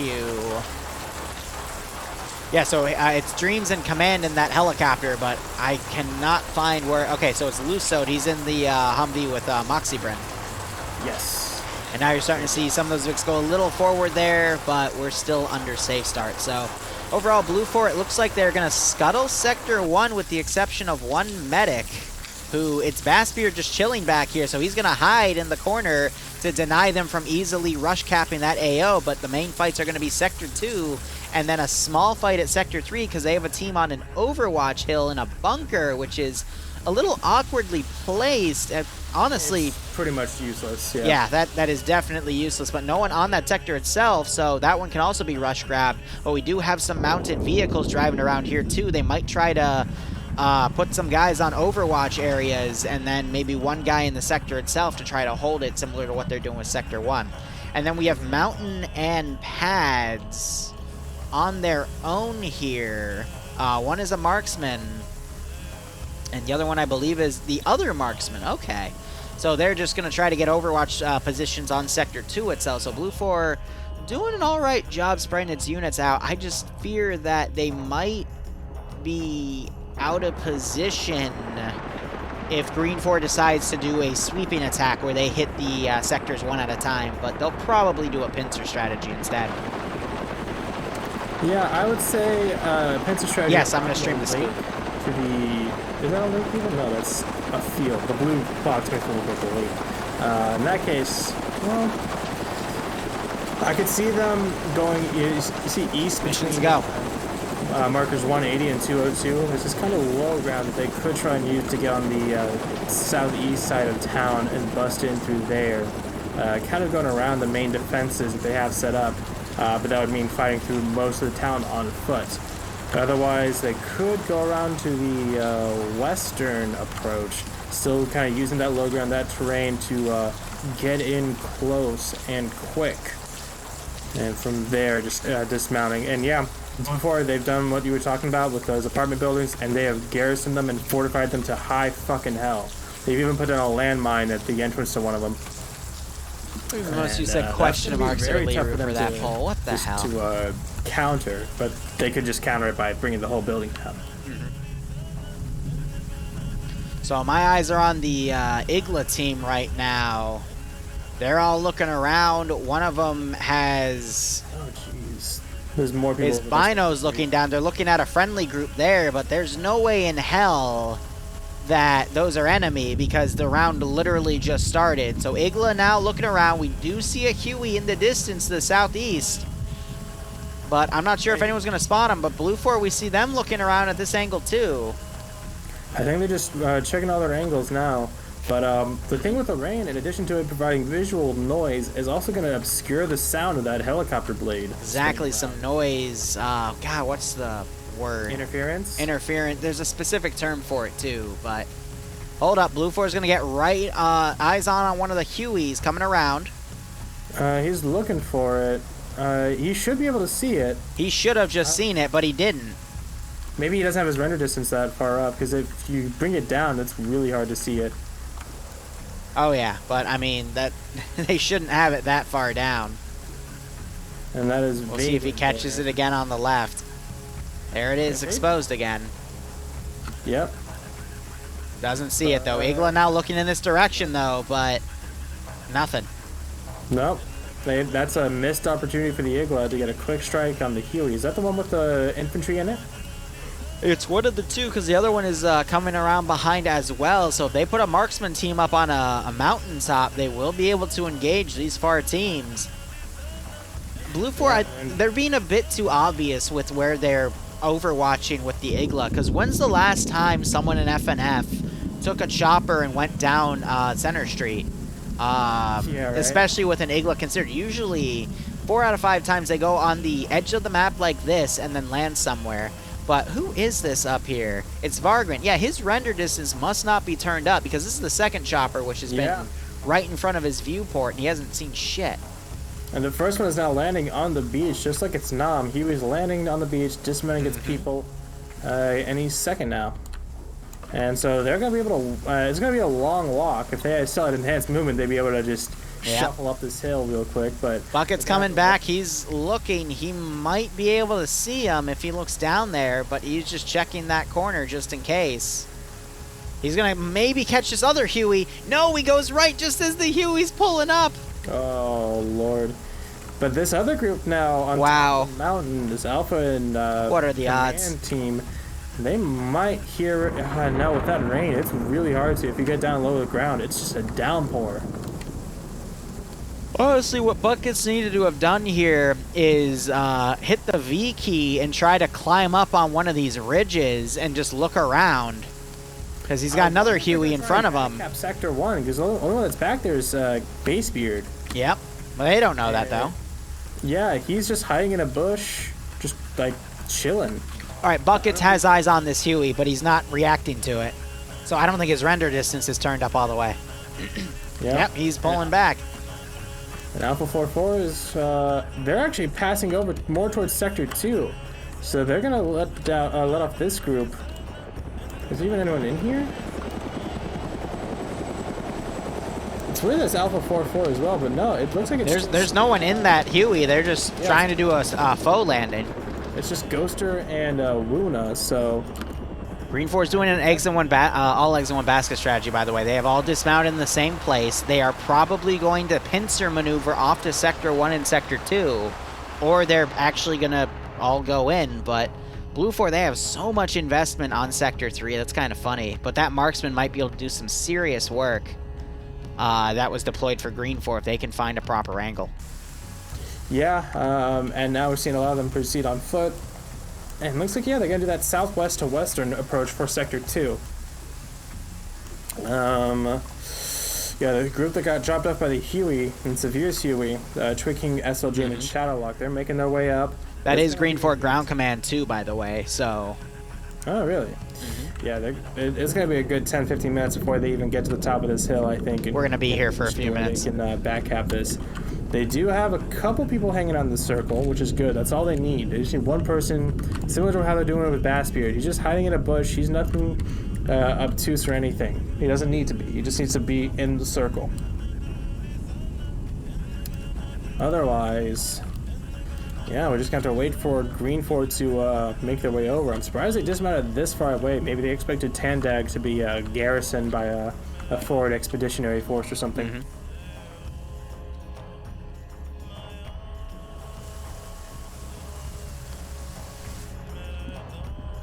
We're not going to see any action for at least another 4 or 5 minutes. Maybe the Hueys will get harassed by some of the 50 cals down below, but Green 4, they are moving half of their troops over to Tandag. I think they're going to try to go for Sector 1 at this angle or cross on the right, but they're also being incredibly cautious here. It's going to eat up on the clock, but I don't know. Yeah, looking at Teamies and Severe, they're kind of doing some recon.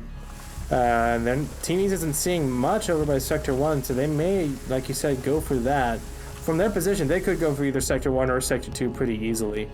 Plenty of rolling hills, variations in terrain, low ground, forests. There's a lot of ways that they could approach either one of these sectors, so we'll see which one they choose for. I wouldn't be surprised if they go for Sector 1, like you're talking about, because they don't see anything there.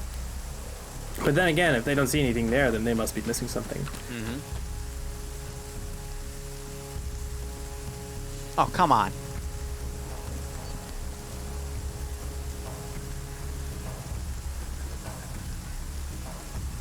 I think the infantry have a more limited render distance than ours do, because this makes no sense, because again, at the edge of Bucket's screen, possible, yeah. I saw the Huey again. Now he's looking off. He might see the command team and the marksman skyline on the side of the ridge, but he's pulling back instead.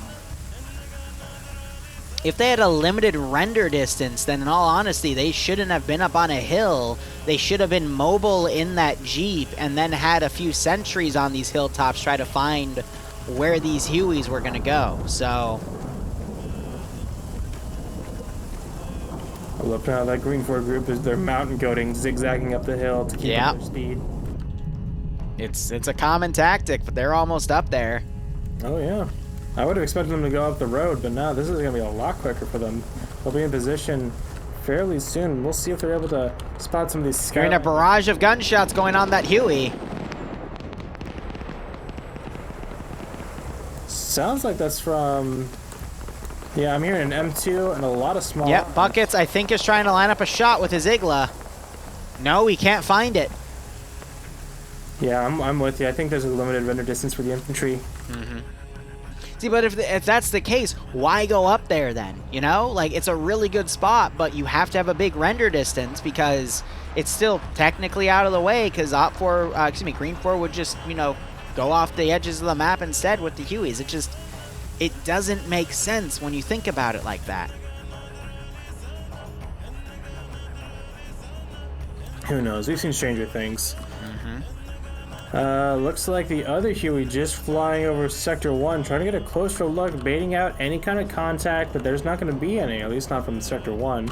Meanwhile, the rest of Green 4 are making their way into Tandag now, and we'll see where they decide to go from here. But they haven't come across any enemy forces yet, so they should get the all clear any moment and push in en masse.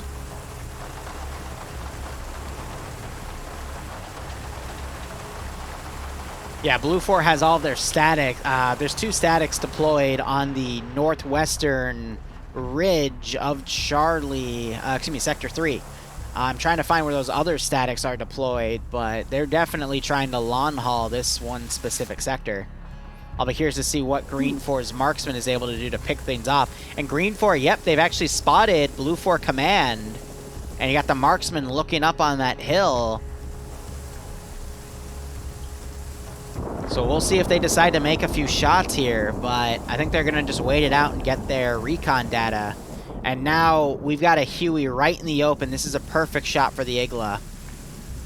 And the Igla, yep, now on the hill, if only he would look north. Oh, Yeah, and it's flying towards him too, yeah. That should be close enough. He looks away. Yeah, no, it's because he's trying to get up on this hill instead. Oh, come on, you just saw it cross your screen. I know. And he's in the rock. Come on, he hears it. He hears it from this angle. He's trying to get up there. He's struggling. Yep. The geometry is not working with him. The other guys see it. All right, he's getting the lock. He might backblast himself. He's going to lose it, though, because it's going to go behind that rock. Yep. Nice. That's some good maneuvering from the Huey, whether intentional or not. Buckets, I do see some blood, too. He's armored himself. He's got to be careful at this angle. He will backblast himself. Oh, he's already getting armored. He's caught in the void. The game has him. And there goes the missile. And he gets knocked out from being in the void. And there goes Severe's chopper. Tail rotor is out. I think the engine's still going. Engine's still going, though. Yeah, he's going to try and auto-rotate out of there. And he's flying into friendly territories, and these open fields, he's going to have plenty of space to do so. So it just comes down to him and his personal skill now, I believe. Yeah, he got... Buckets wakes back up. He got caught in the jaws of Arma. Yeah, sliding off, and unfortunately, it just armored him. But let's see, Severe, he is staying in the air. Yeah, he's trying to. He's got to kill that momentum slowly over time, but the other helicopter, Ghoster, is going over to that same area. No way he doesn't know that just went out. And now they got a chopper gunner firing up on the hill. And they got Buckets staring right at him from the top. That's a kill shot. That's a kill shot right there. There it is.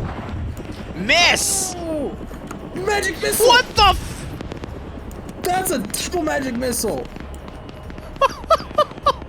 Did you see that? I missed most of it! I just saw it miss! It made an S in the smoke. Oh my god. That's fucked up, dude. That's disgusting. That should have been in a dodge, but I guess the Igla decided to be smart that day. Jesus Christ. I guess it knew where it was. And Severe crashes helicopter, but they both get out okay. Yep, I see that. That's gonna mean. And the marksman gets out fine too. Actually, the other one too that got out. Why was there a marksman still? Yeah, never mind. Did they give a pilot the marksman rifle? No, he's got the regular helmet. That's Lusad. He's the marksman slot. I guess he stayed in there. Did someone okay. stay in there? Reasons? I don't know. Reasons? Severe is dead. Ah, okay, so he died in the crash. He just had the extra Lusad in there. fucking magic missile. I mean, the other chopper, its tail rotor's still going, so I think they're gonna land it and try to repair it. But that was interesting. Fucky wucky shit. And now kill that speed, kill that ground speed. Well done. Yeah, they should be able to repair that. I mean, if they know the Igla's up there, they'll be able to at least provide supporting fire where the Igla can't reach them a click and a half away. So that's good to know that the Igla's up there. There's a flaw in your theory, though. What? The Igla isn't there anymore. Very true. They are moving from that hill, but they can at least use that information. Mm-hmm. And that doesn't mean that, like, that area is still going to be considered hostile and with active AA. Yeah, they've moved down to this group. Your theory does have some merit, but that group's been spotted out on the eastern side. The back cap. Yep, they're being engaged.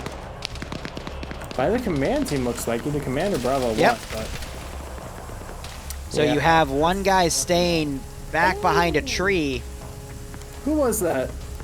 Dream gets a great kill on the machine gunner who was suppressing them with that 249. Yep, he's the marksman. Yeah. He's opening up again. That bounced and went way high. He's got to clear that muzzle.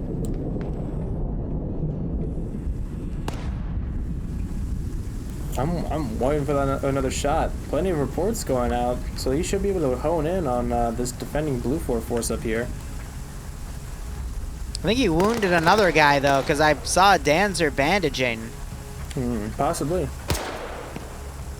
That shot went high. I think Dreams is bipoded in the rock because his shots are, I think, bouncing against it and ricocheting upward. Yeah, I think that one flew true. There we go. That's another, yep. Very, very well done. I think his angles are just glitching out for me. That truck, that Humvee, by the way, it hears those shots, and it is looking around.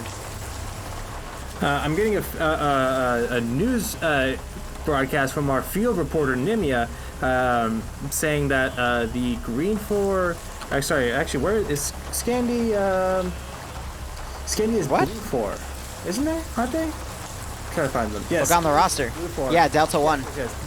They're Delta 1. Apparently, the Blue 4, their direct commander, Pierce, is microing them and keeping them garrisoned inside the Sector 2 apartment buildings. Nice.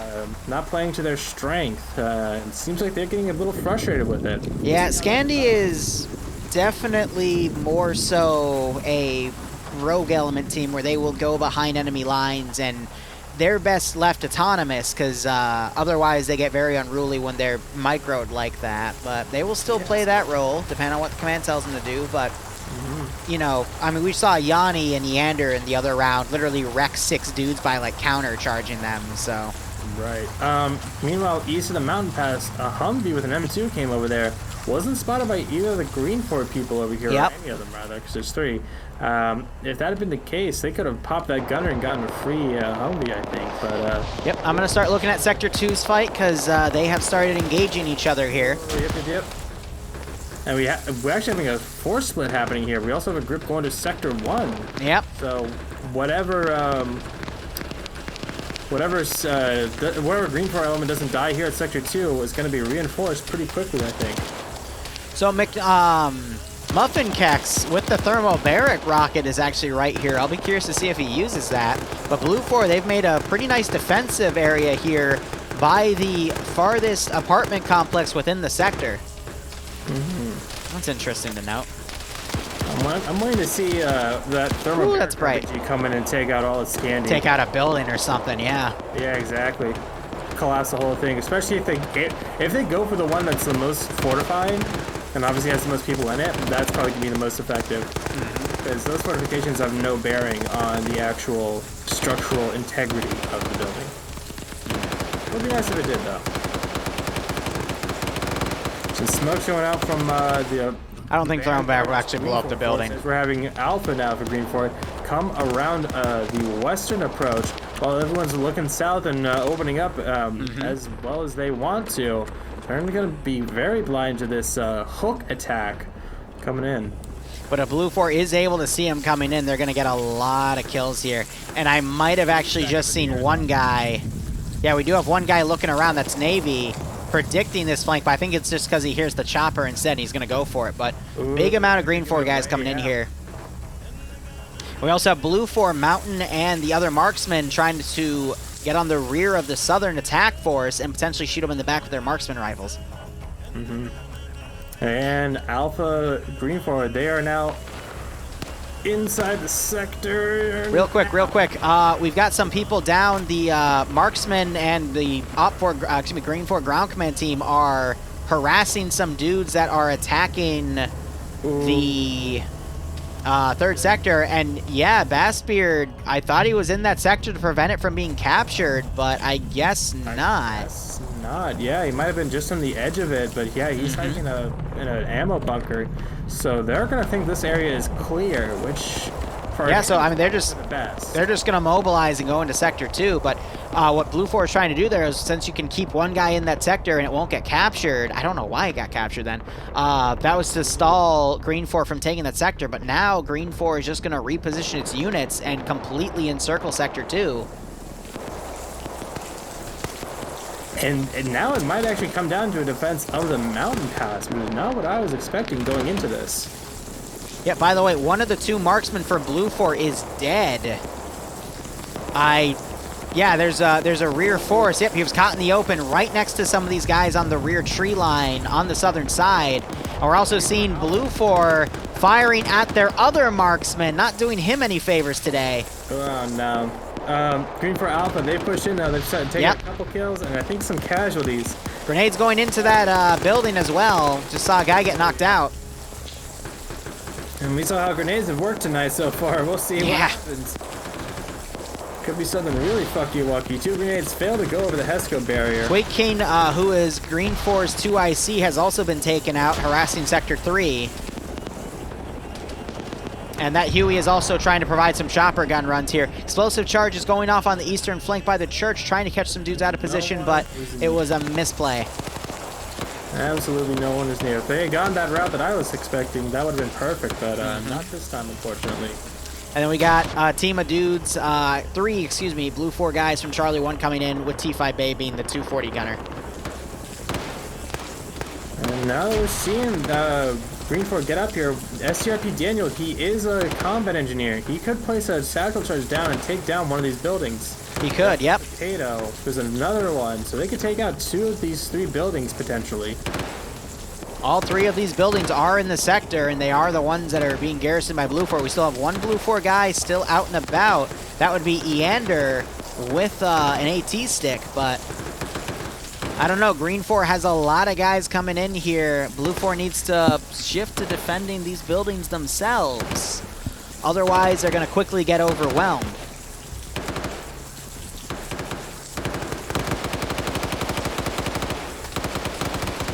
Ooh, and Alpha 2 now breaching into the building. I just saw they just got a kill. Get killed.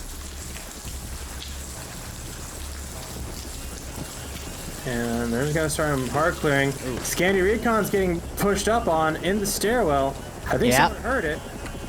Daniel, he is an explosive specialist. I'm really surprised he's not just demoing the building. Oh no, Nemesis caught with his pants down mid-reload, comes back down, gets 1.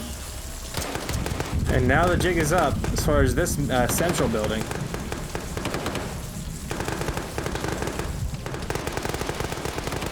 Potato getting picked off. You're gonna be careful. Nemesis! No. I just saw him go down, yep.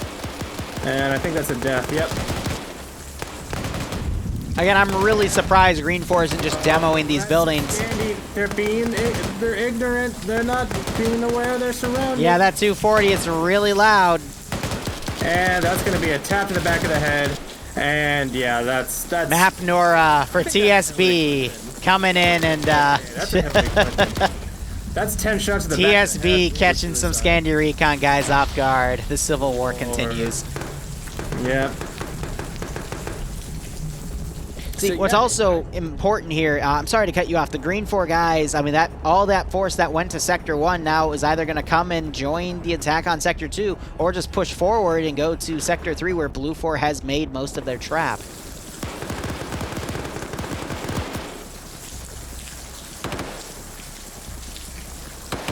just had, I think, Mafnura trying to engage from across the street. He was able to pick one guy off, but he is down himself. I believe it was a trade, so he might wake back up from that, might not.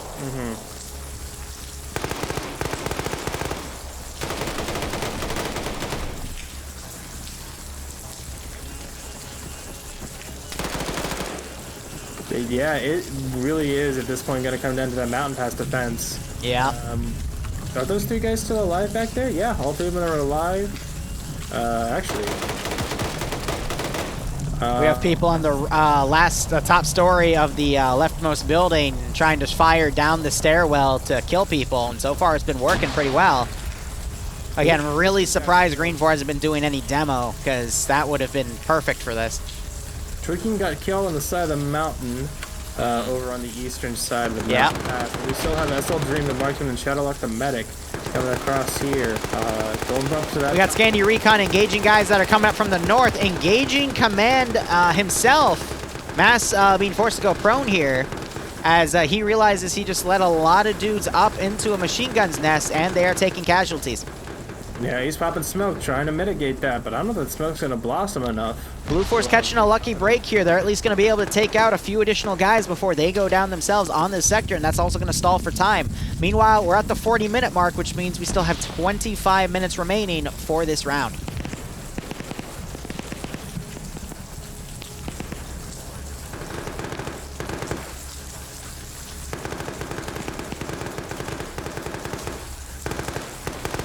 More automatic rifle fire going out on these guys caught in the open here by Mass. Yeah, that's Finn. He's gotten one, but he needs to be a lot more accurate with his fire. He's kind of just spraying and praying at distance. Well, he doesn't have anywhere to bipod that gun on. Because I know the window cells sometimes don't really let you bipod and look at the angle he wants, so he's got no choice but to spray it while he's standing, because he can't get the angle he wants when he's crouched. Fair enough. That Charlie 1 team with T5 Bay in it, by the way, also with Carlson, is starting to come in now. Might and CO as well, 3 veteran players of FNF. They're going to start sweeping around here. However, Carlson just got spotted. T5 Bay, however, coming out and killing that guy before anything bad can happen. Does get crippled, though. There's a lot of dudes up that area here. Yeah, that's... Ooh, I wanted they should go for. I would want them to go for a suicide play here. Take down the building. Take all this group with them, like we saw with the end of that second round. Green 4 now taking some shots from below. Just took another guy going down in the elevator shaft. And Athenberger is at the top of that elevator shaft. Yeah, I don't know if you mentioned that or not, but he is. That is cheeky. Green 4 have not realized yet that they're being shot from below. 2 guys going down and double tapped.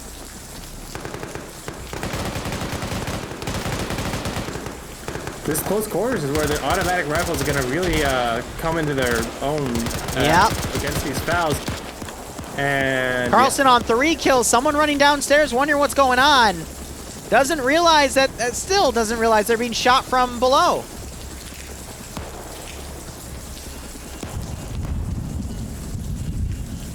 I don't know who's attacking who anymore with all this movement. 4th one going down by T5 Bays 240 Bravo. Got the Kiwi flying around now, trying to spot anything to make a pass. And there was like 8 dudes in this building. There's only 1 Green 4 guy left alive now because they've been breached on. And I believe Blue 4 has just maintained control of Sector 2 for the next 5 to 10 minutes with those 3 guys coming in.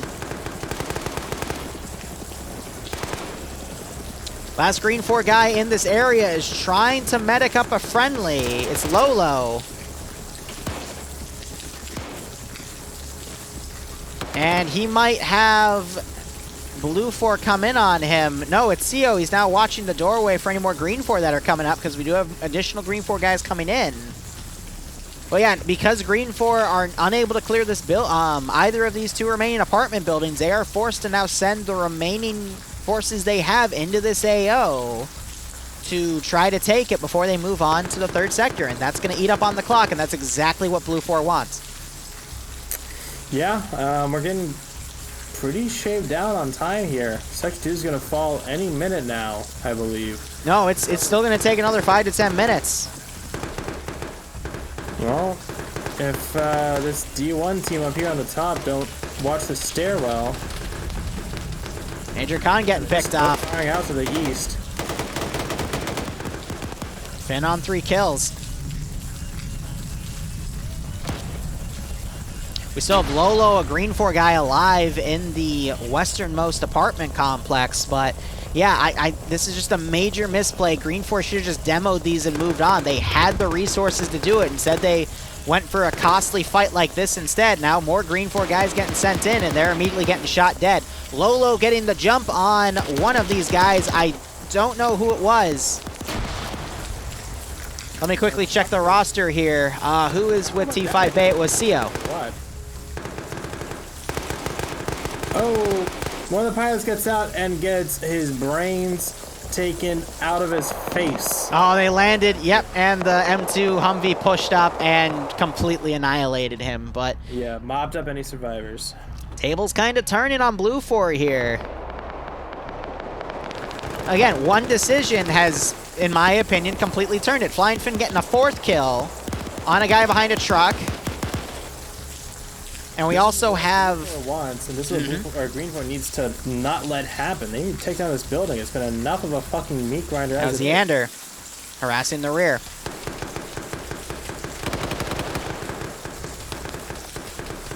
More reinforcements coming in now for Sector 2, but they need to change their tactics, not throw more men in the meat grinder as another Green 4 guy gets taken down in the eastern apartment building. Yep, trying to push up on them, but they're fighting Scandi Recon. Scandi, they have taken a lot of casualties by people running up, but now because they only have a few guys left, they're trying to listen for those footsteps coming up now, and there's the double tap.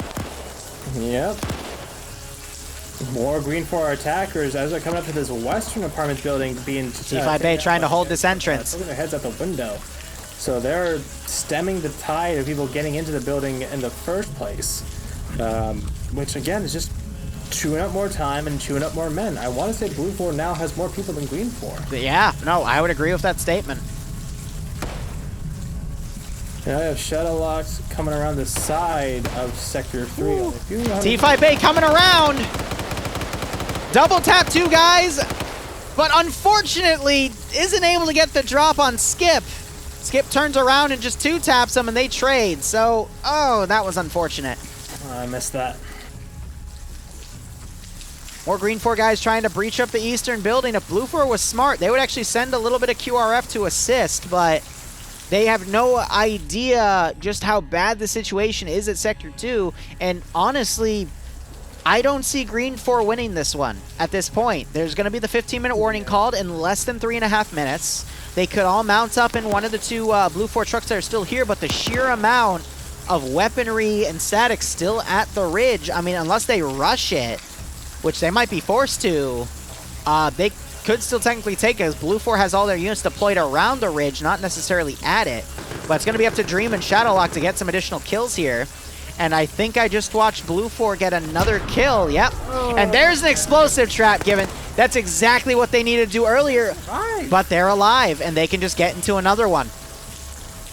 Yeah, the guy... Oh, no, the bottom texture is out. Yeah. So that's one of the terrible things about that building texture is that the rubble is up by about, what, 3-4? Yeah, because if you look, it's actually stacked on top of another part of the texture, so that's where the explosive texture begins. But that's exactly what Green 4 needed to do earlier and failed to. So finally it happens, and now you're having some Green 4 guys breaching the remaining building here, and we're just down to 2 dudes.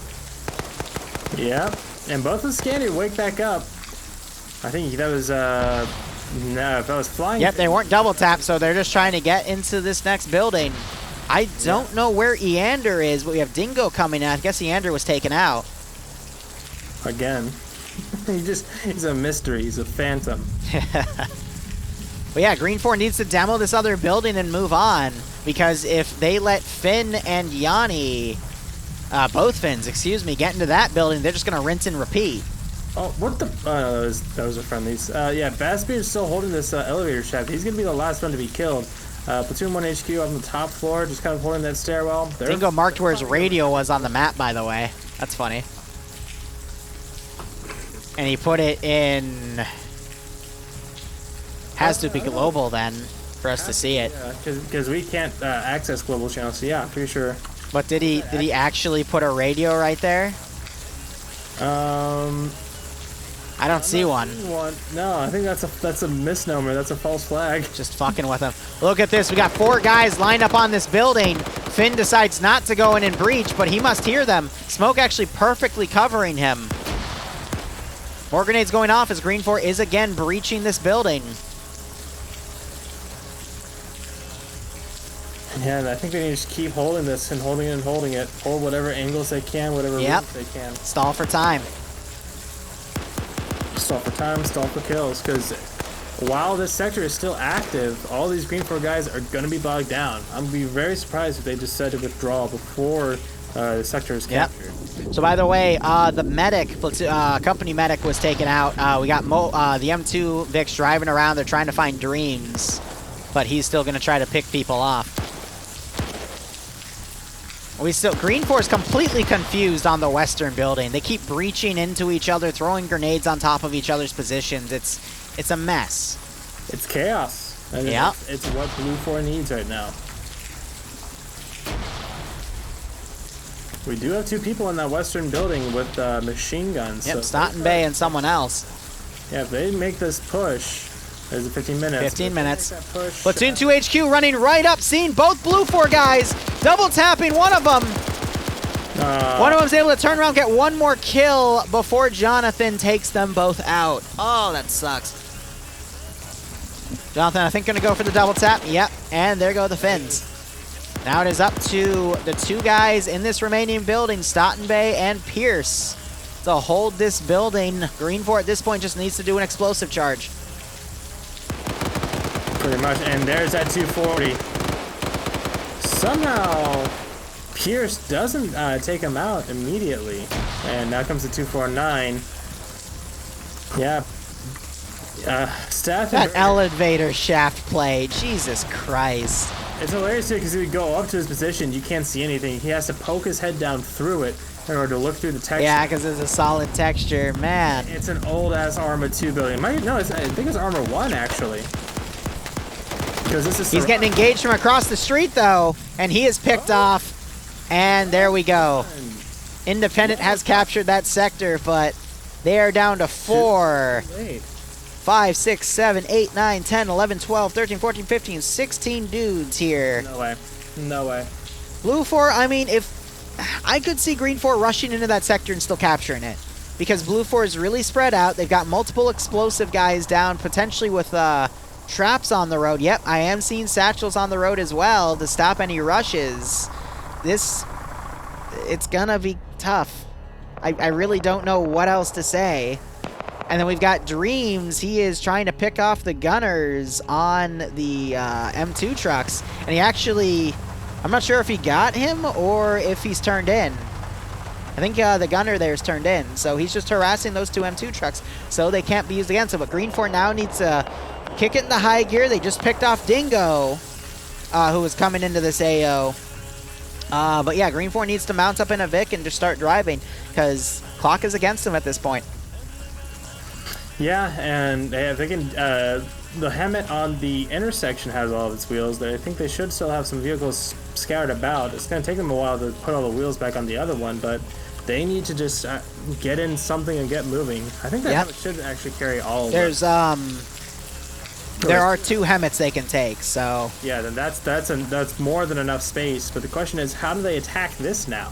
I would say just going on quickly. Like initially, well, yes, quickly. But west of the sector, between points 437 and 440, that kind of almost a dip between the 2 peaks. No, I haven't found the titties, I'm afraid. And trying to attack them on the mountain top, at least a fire team or so.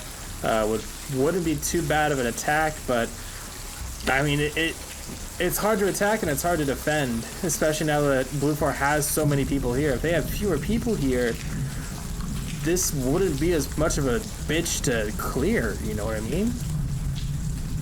Although they are moving a lot of people out as forward scouts. Angus is just holding inside of it, but I think he's the only one in the circle right now. They're really spread out. This could yeah, I think they This could shoot themselves in the foot. Yeah. I mean, they've got explosive satchels on the road to prevent any road rushes, but I could see Green 4 using 5 minutes, getting up on the western side, dismounting, and just pushing in, bypassing the explosive traps, and just killing everyone by the sector and still capping it. Yeah. But whatever the case is, they need to go fast. They're still trying to make up a plan, but they need to get people mounted up. They do not have time to waste.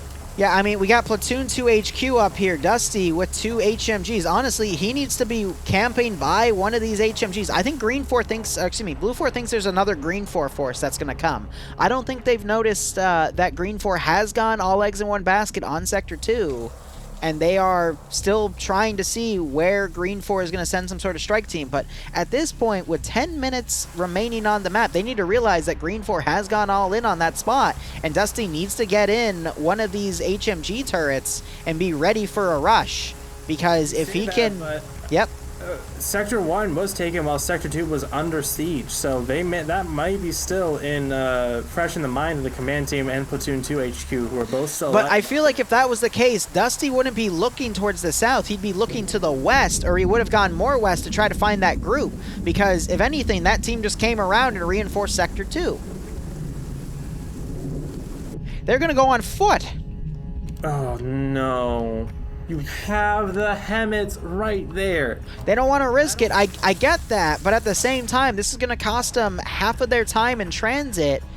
So we could see it go into overtime. If Green 4 gets in the sector itself, it could happen, but I agree. I mean, just with all of the heavy guns Blue 4 has around this AO and all the Overwatch capability, it's going to be close either way. Look how this is the medic's body that came around. Agreed. Now we're just going to be in another lull here. Props to Blue 4 for holding as well as they did between Scandi Recon being shackled to the apartment buildings, but making the most of it. I actually want to see how many of them are still on the server. Let's see. Nemesis didn't get any. Yanni was on 3. Finn was on 6. And Salty was on 1. So they got 10 kills between their squad. Plus whoever else was in there and then disconnected, but they held up pretty well, and just the time that it took. Where's Stauthenberger? Basebeard didn't get any. Usoda is he's the surviving marksman. He's mounted in that Hemmet, and he is now gonna drive up. That'll be interesting. Yeah, it'll be interesting for the person to go, oh, hey, pop him once in the head and then be done with it. Galil and Lolo also mounting in a truck, driving over the tire mines, but because they're going at a low speed, they're easy enough to drive over them without getting armored, so that's nice.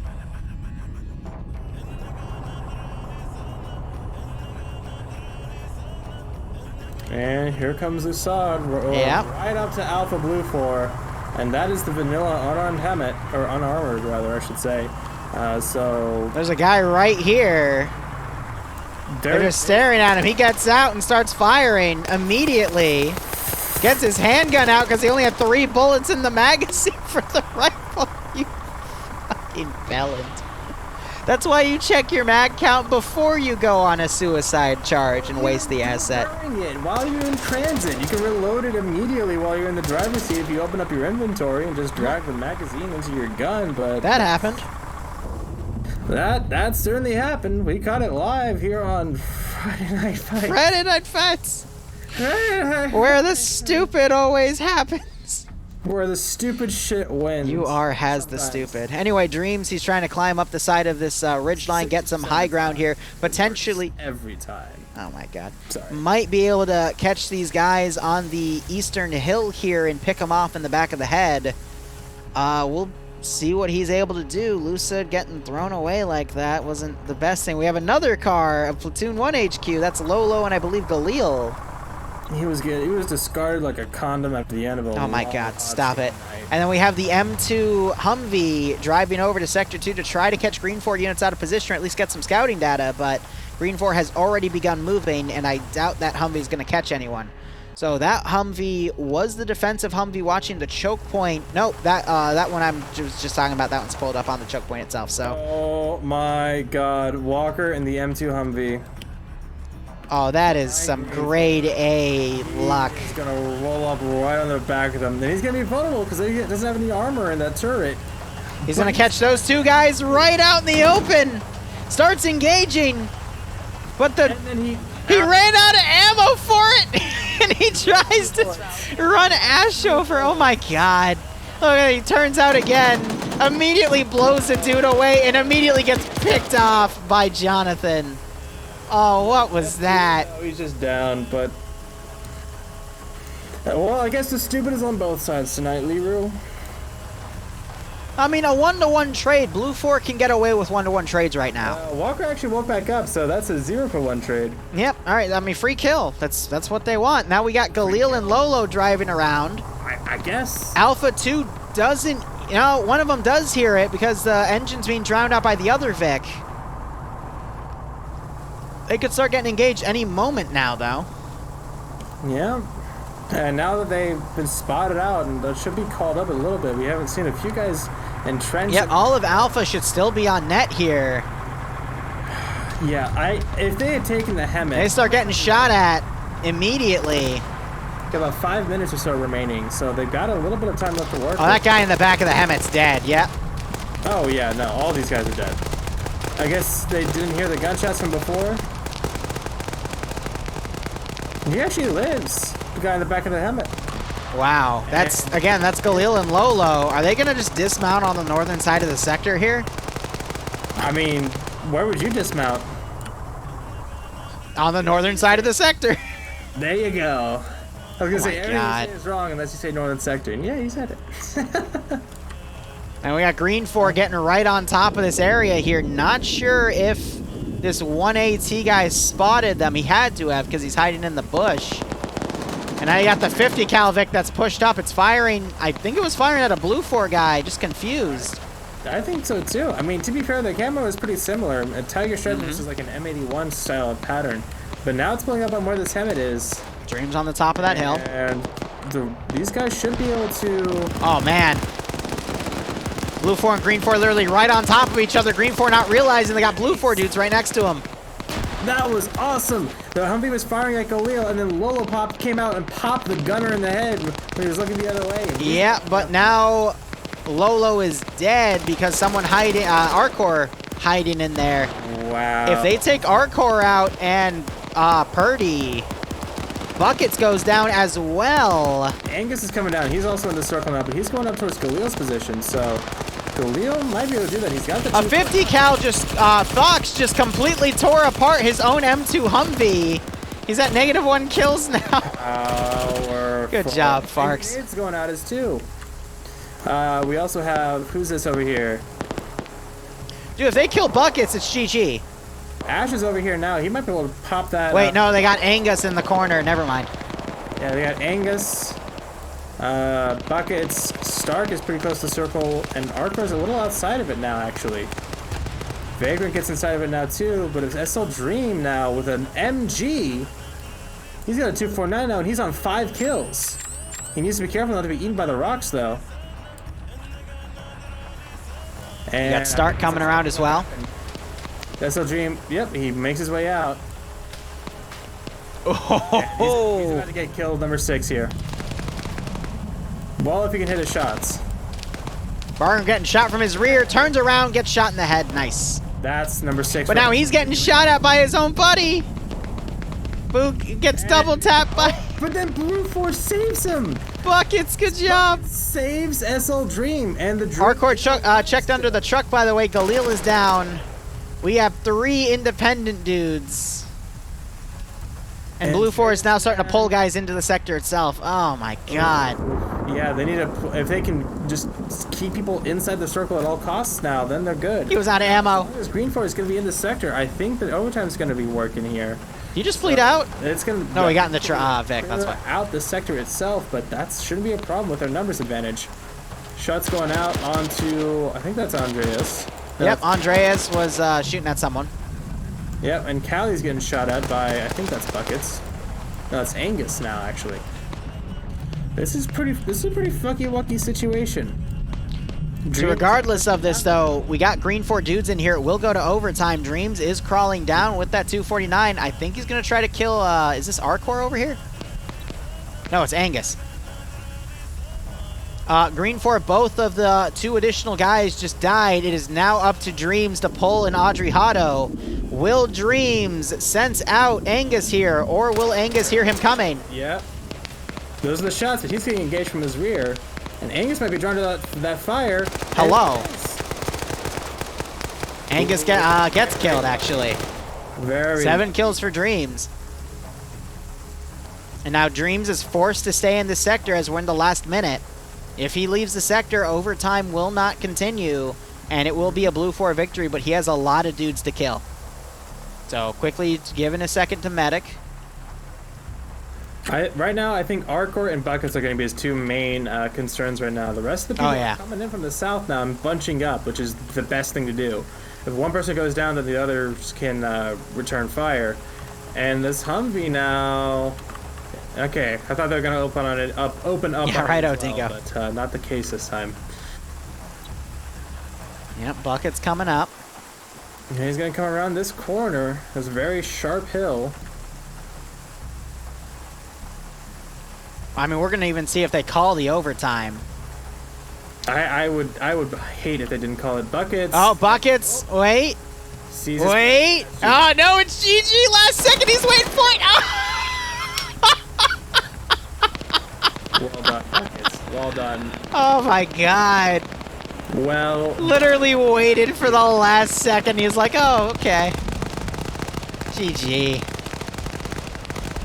All right, guys, this has been Friday Night Fights EU branch. NA will continue at 8 o'clock. I will not be covering it, though. Instead, I'm going to go play a ARMA version of SCP Overlord at the same time, and hopefully we will go and cover... But yeah, that was a good from... Hopefully I'll be able to go cover round 2, maybe round 2, definitely round 3 of NA. Out of Scandi Recon and apartment buildings. It is... Ay. BRB 1 sec. Otherwise, guys, that will be it. Thank you so much for watching, guys. Go operate operationally. Barb should be covering round 1 and hopefully round 2 if I'm not able to make it. But instead, I really want to go try that SCP Overlord thing. Otherwise, cheers, guys. Have a good one and go operate operationally. Hopefully, I'll see you in a little over an hour. Otherwise, I'll definitely see you later for NA round 3. So, cheers.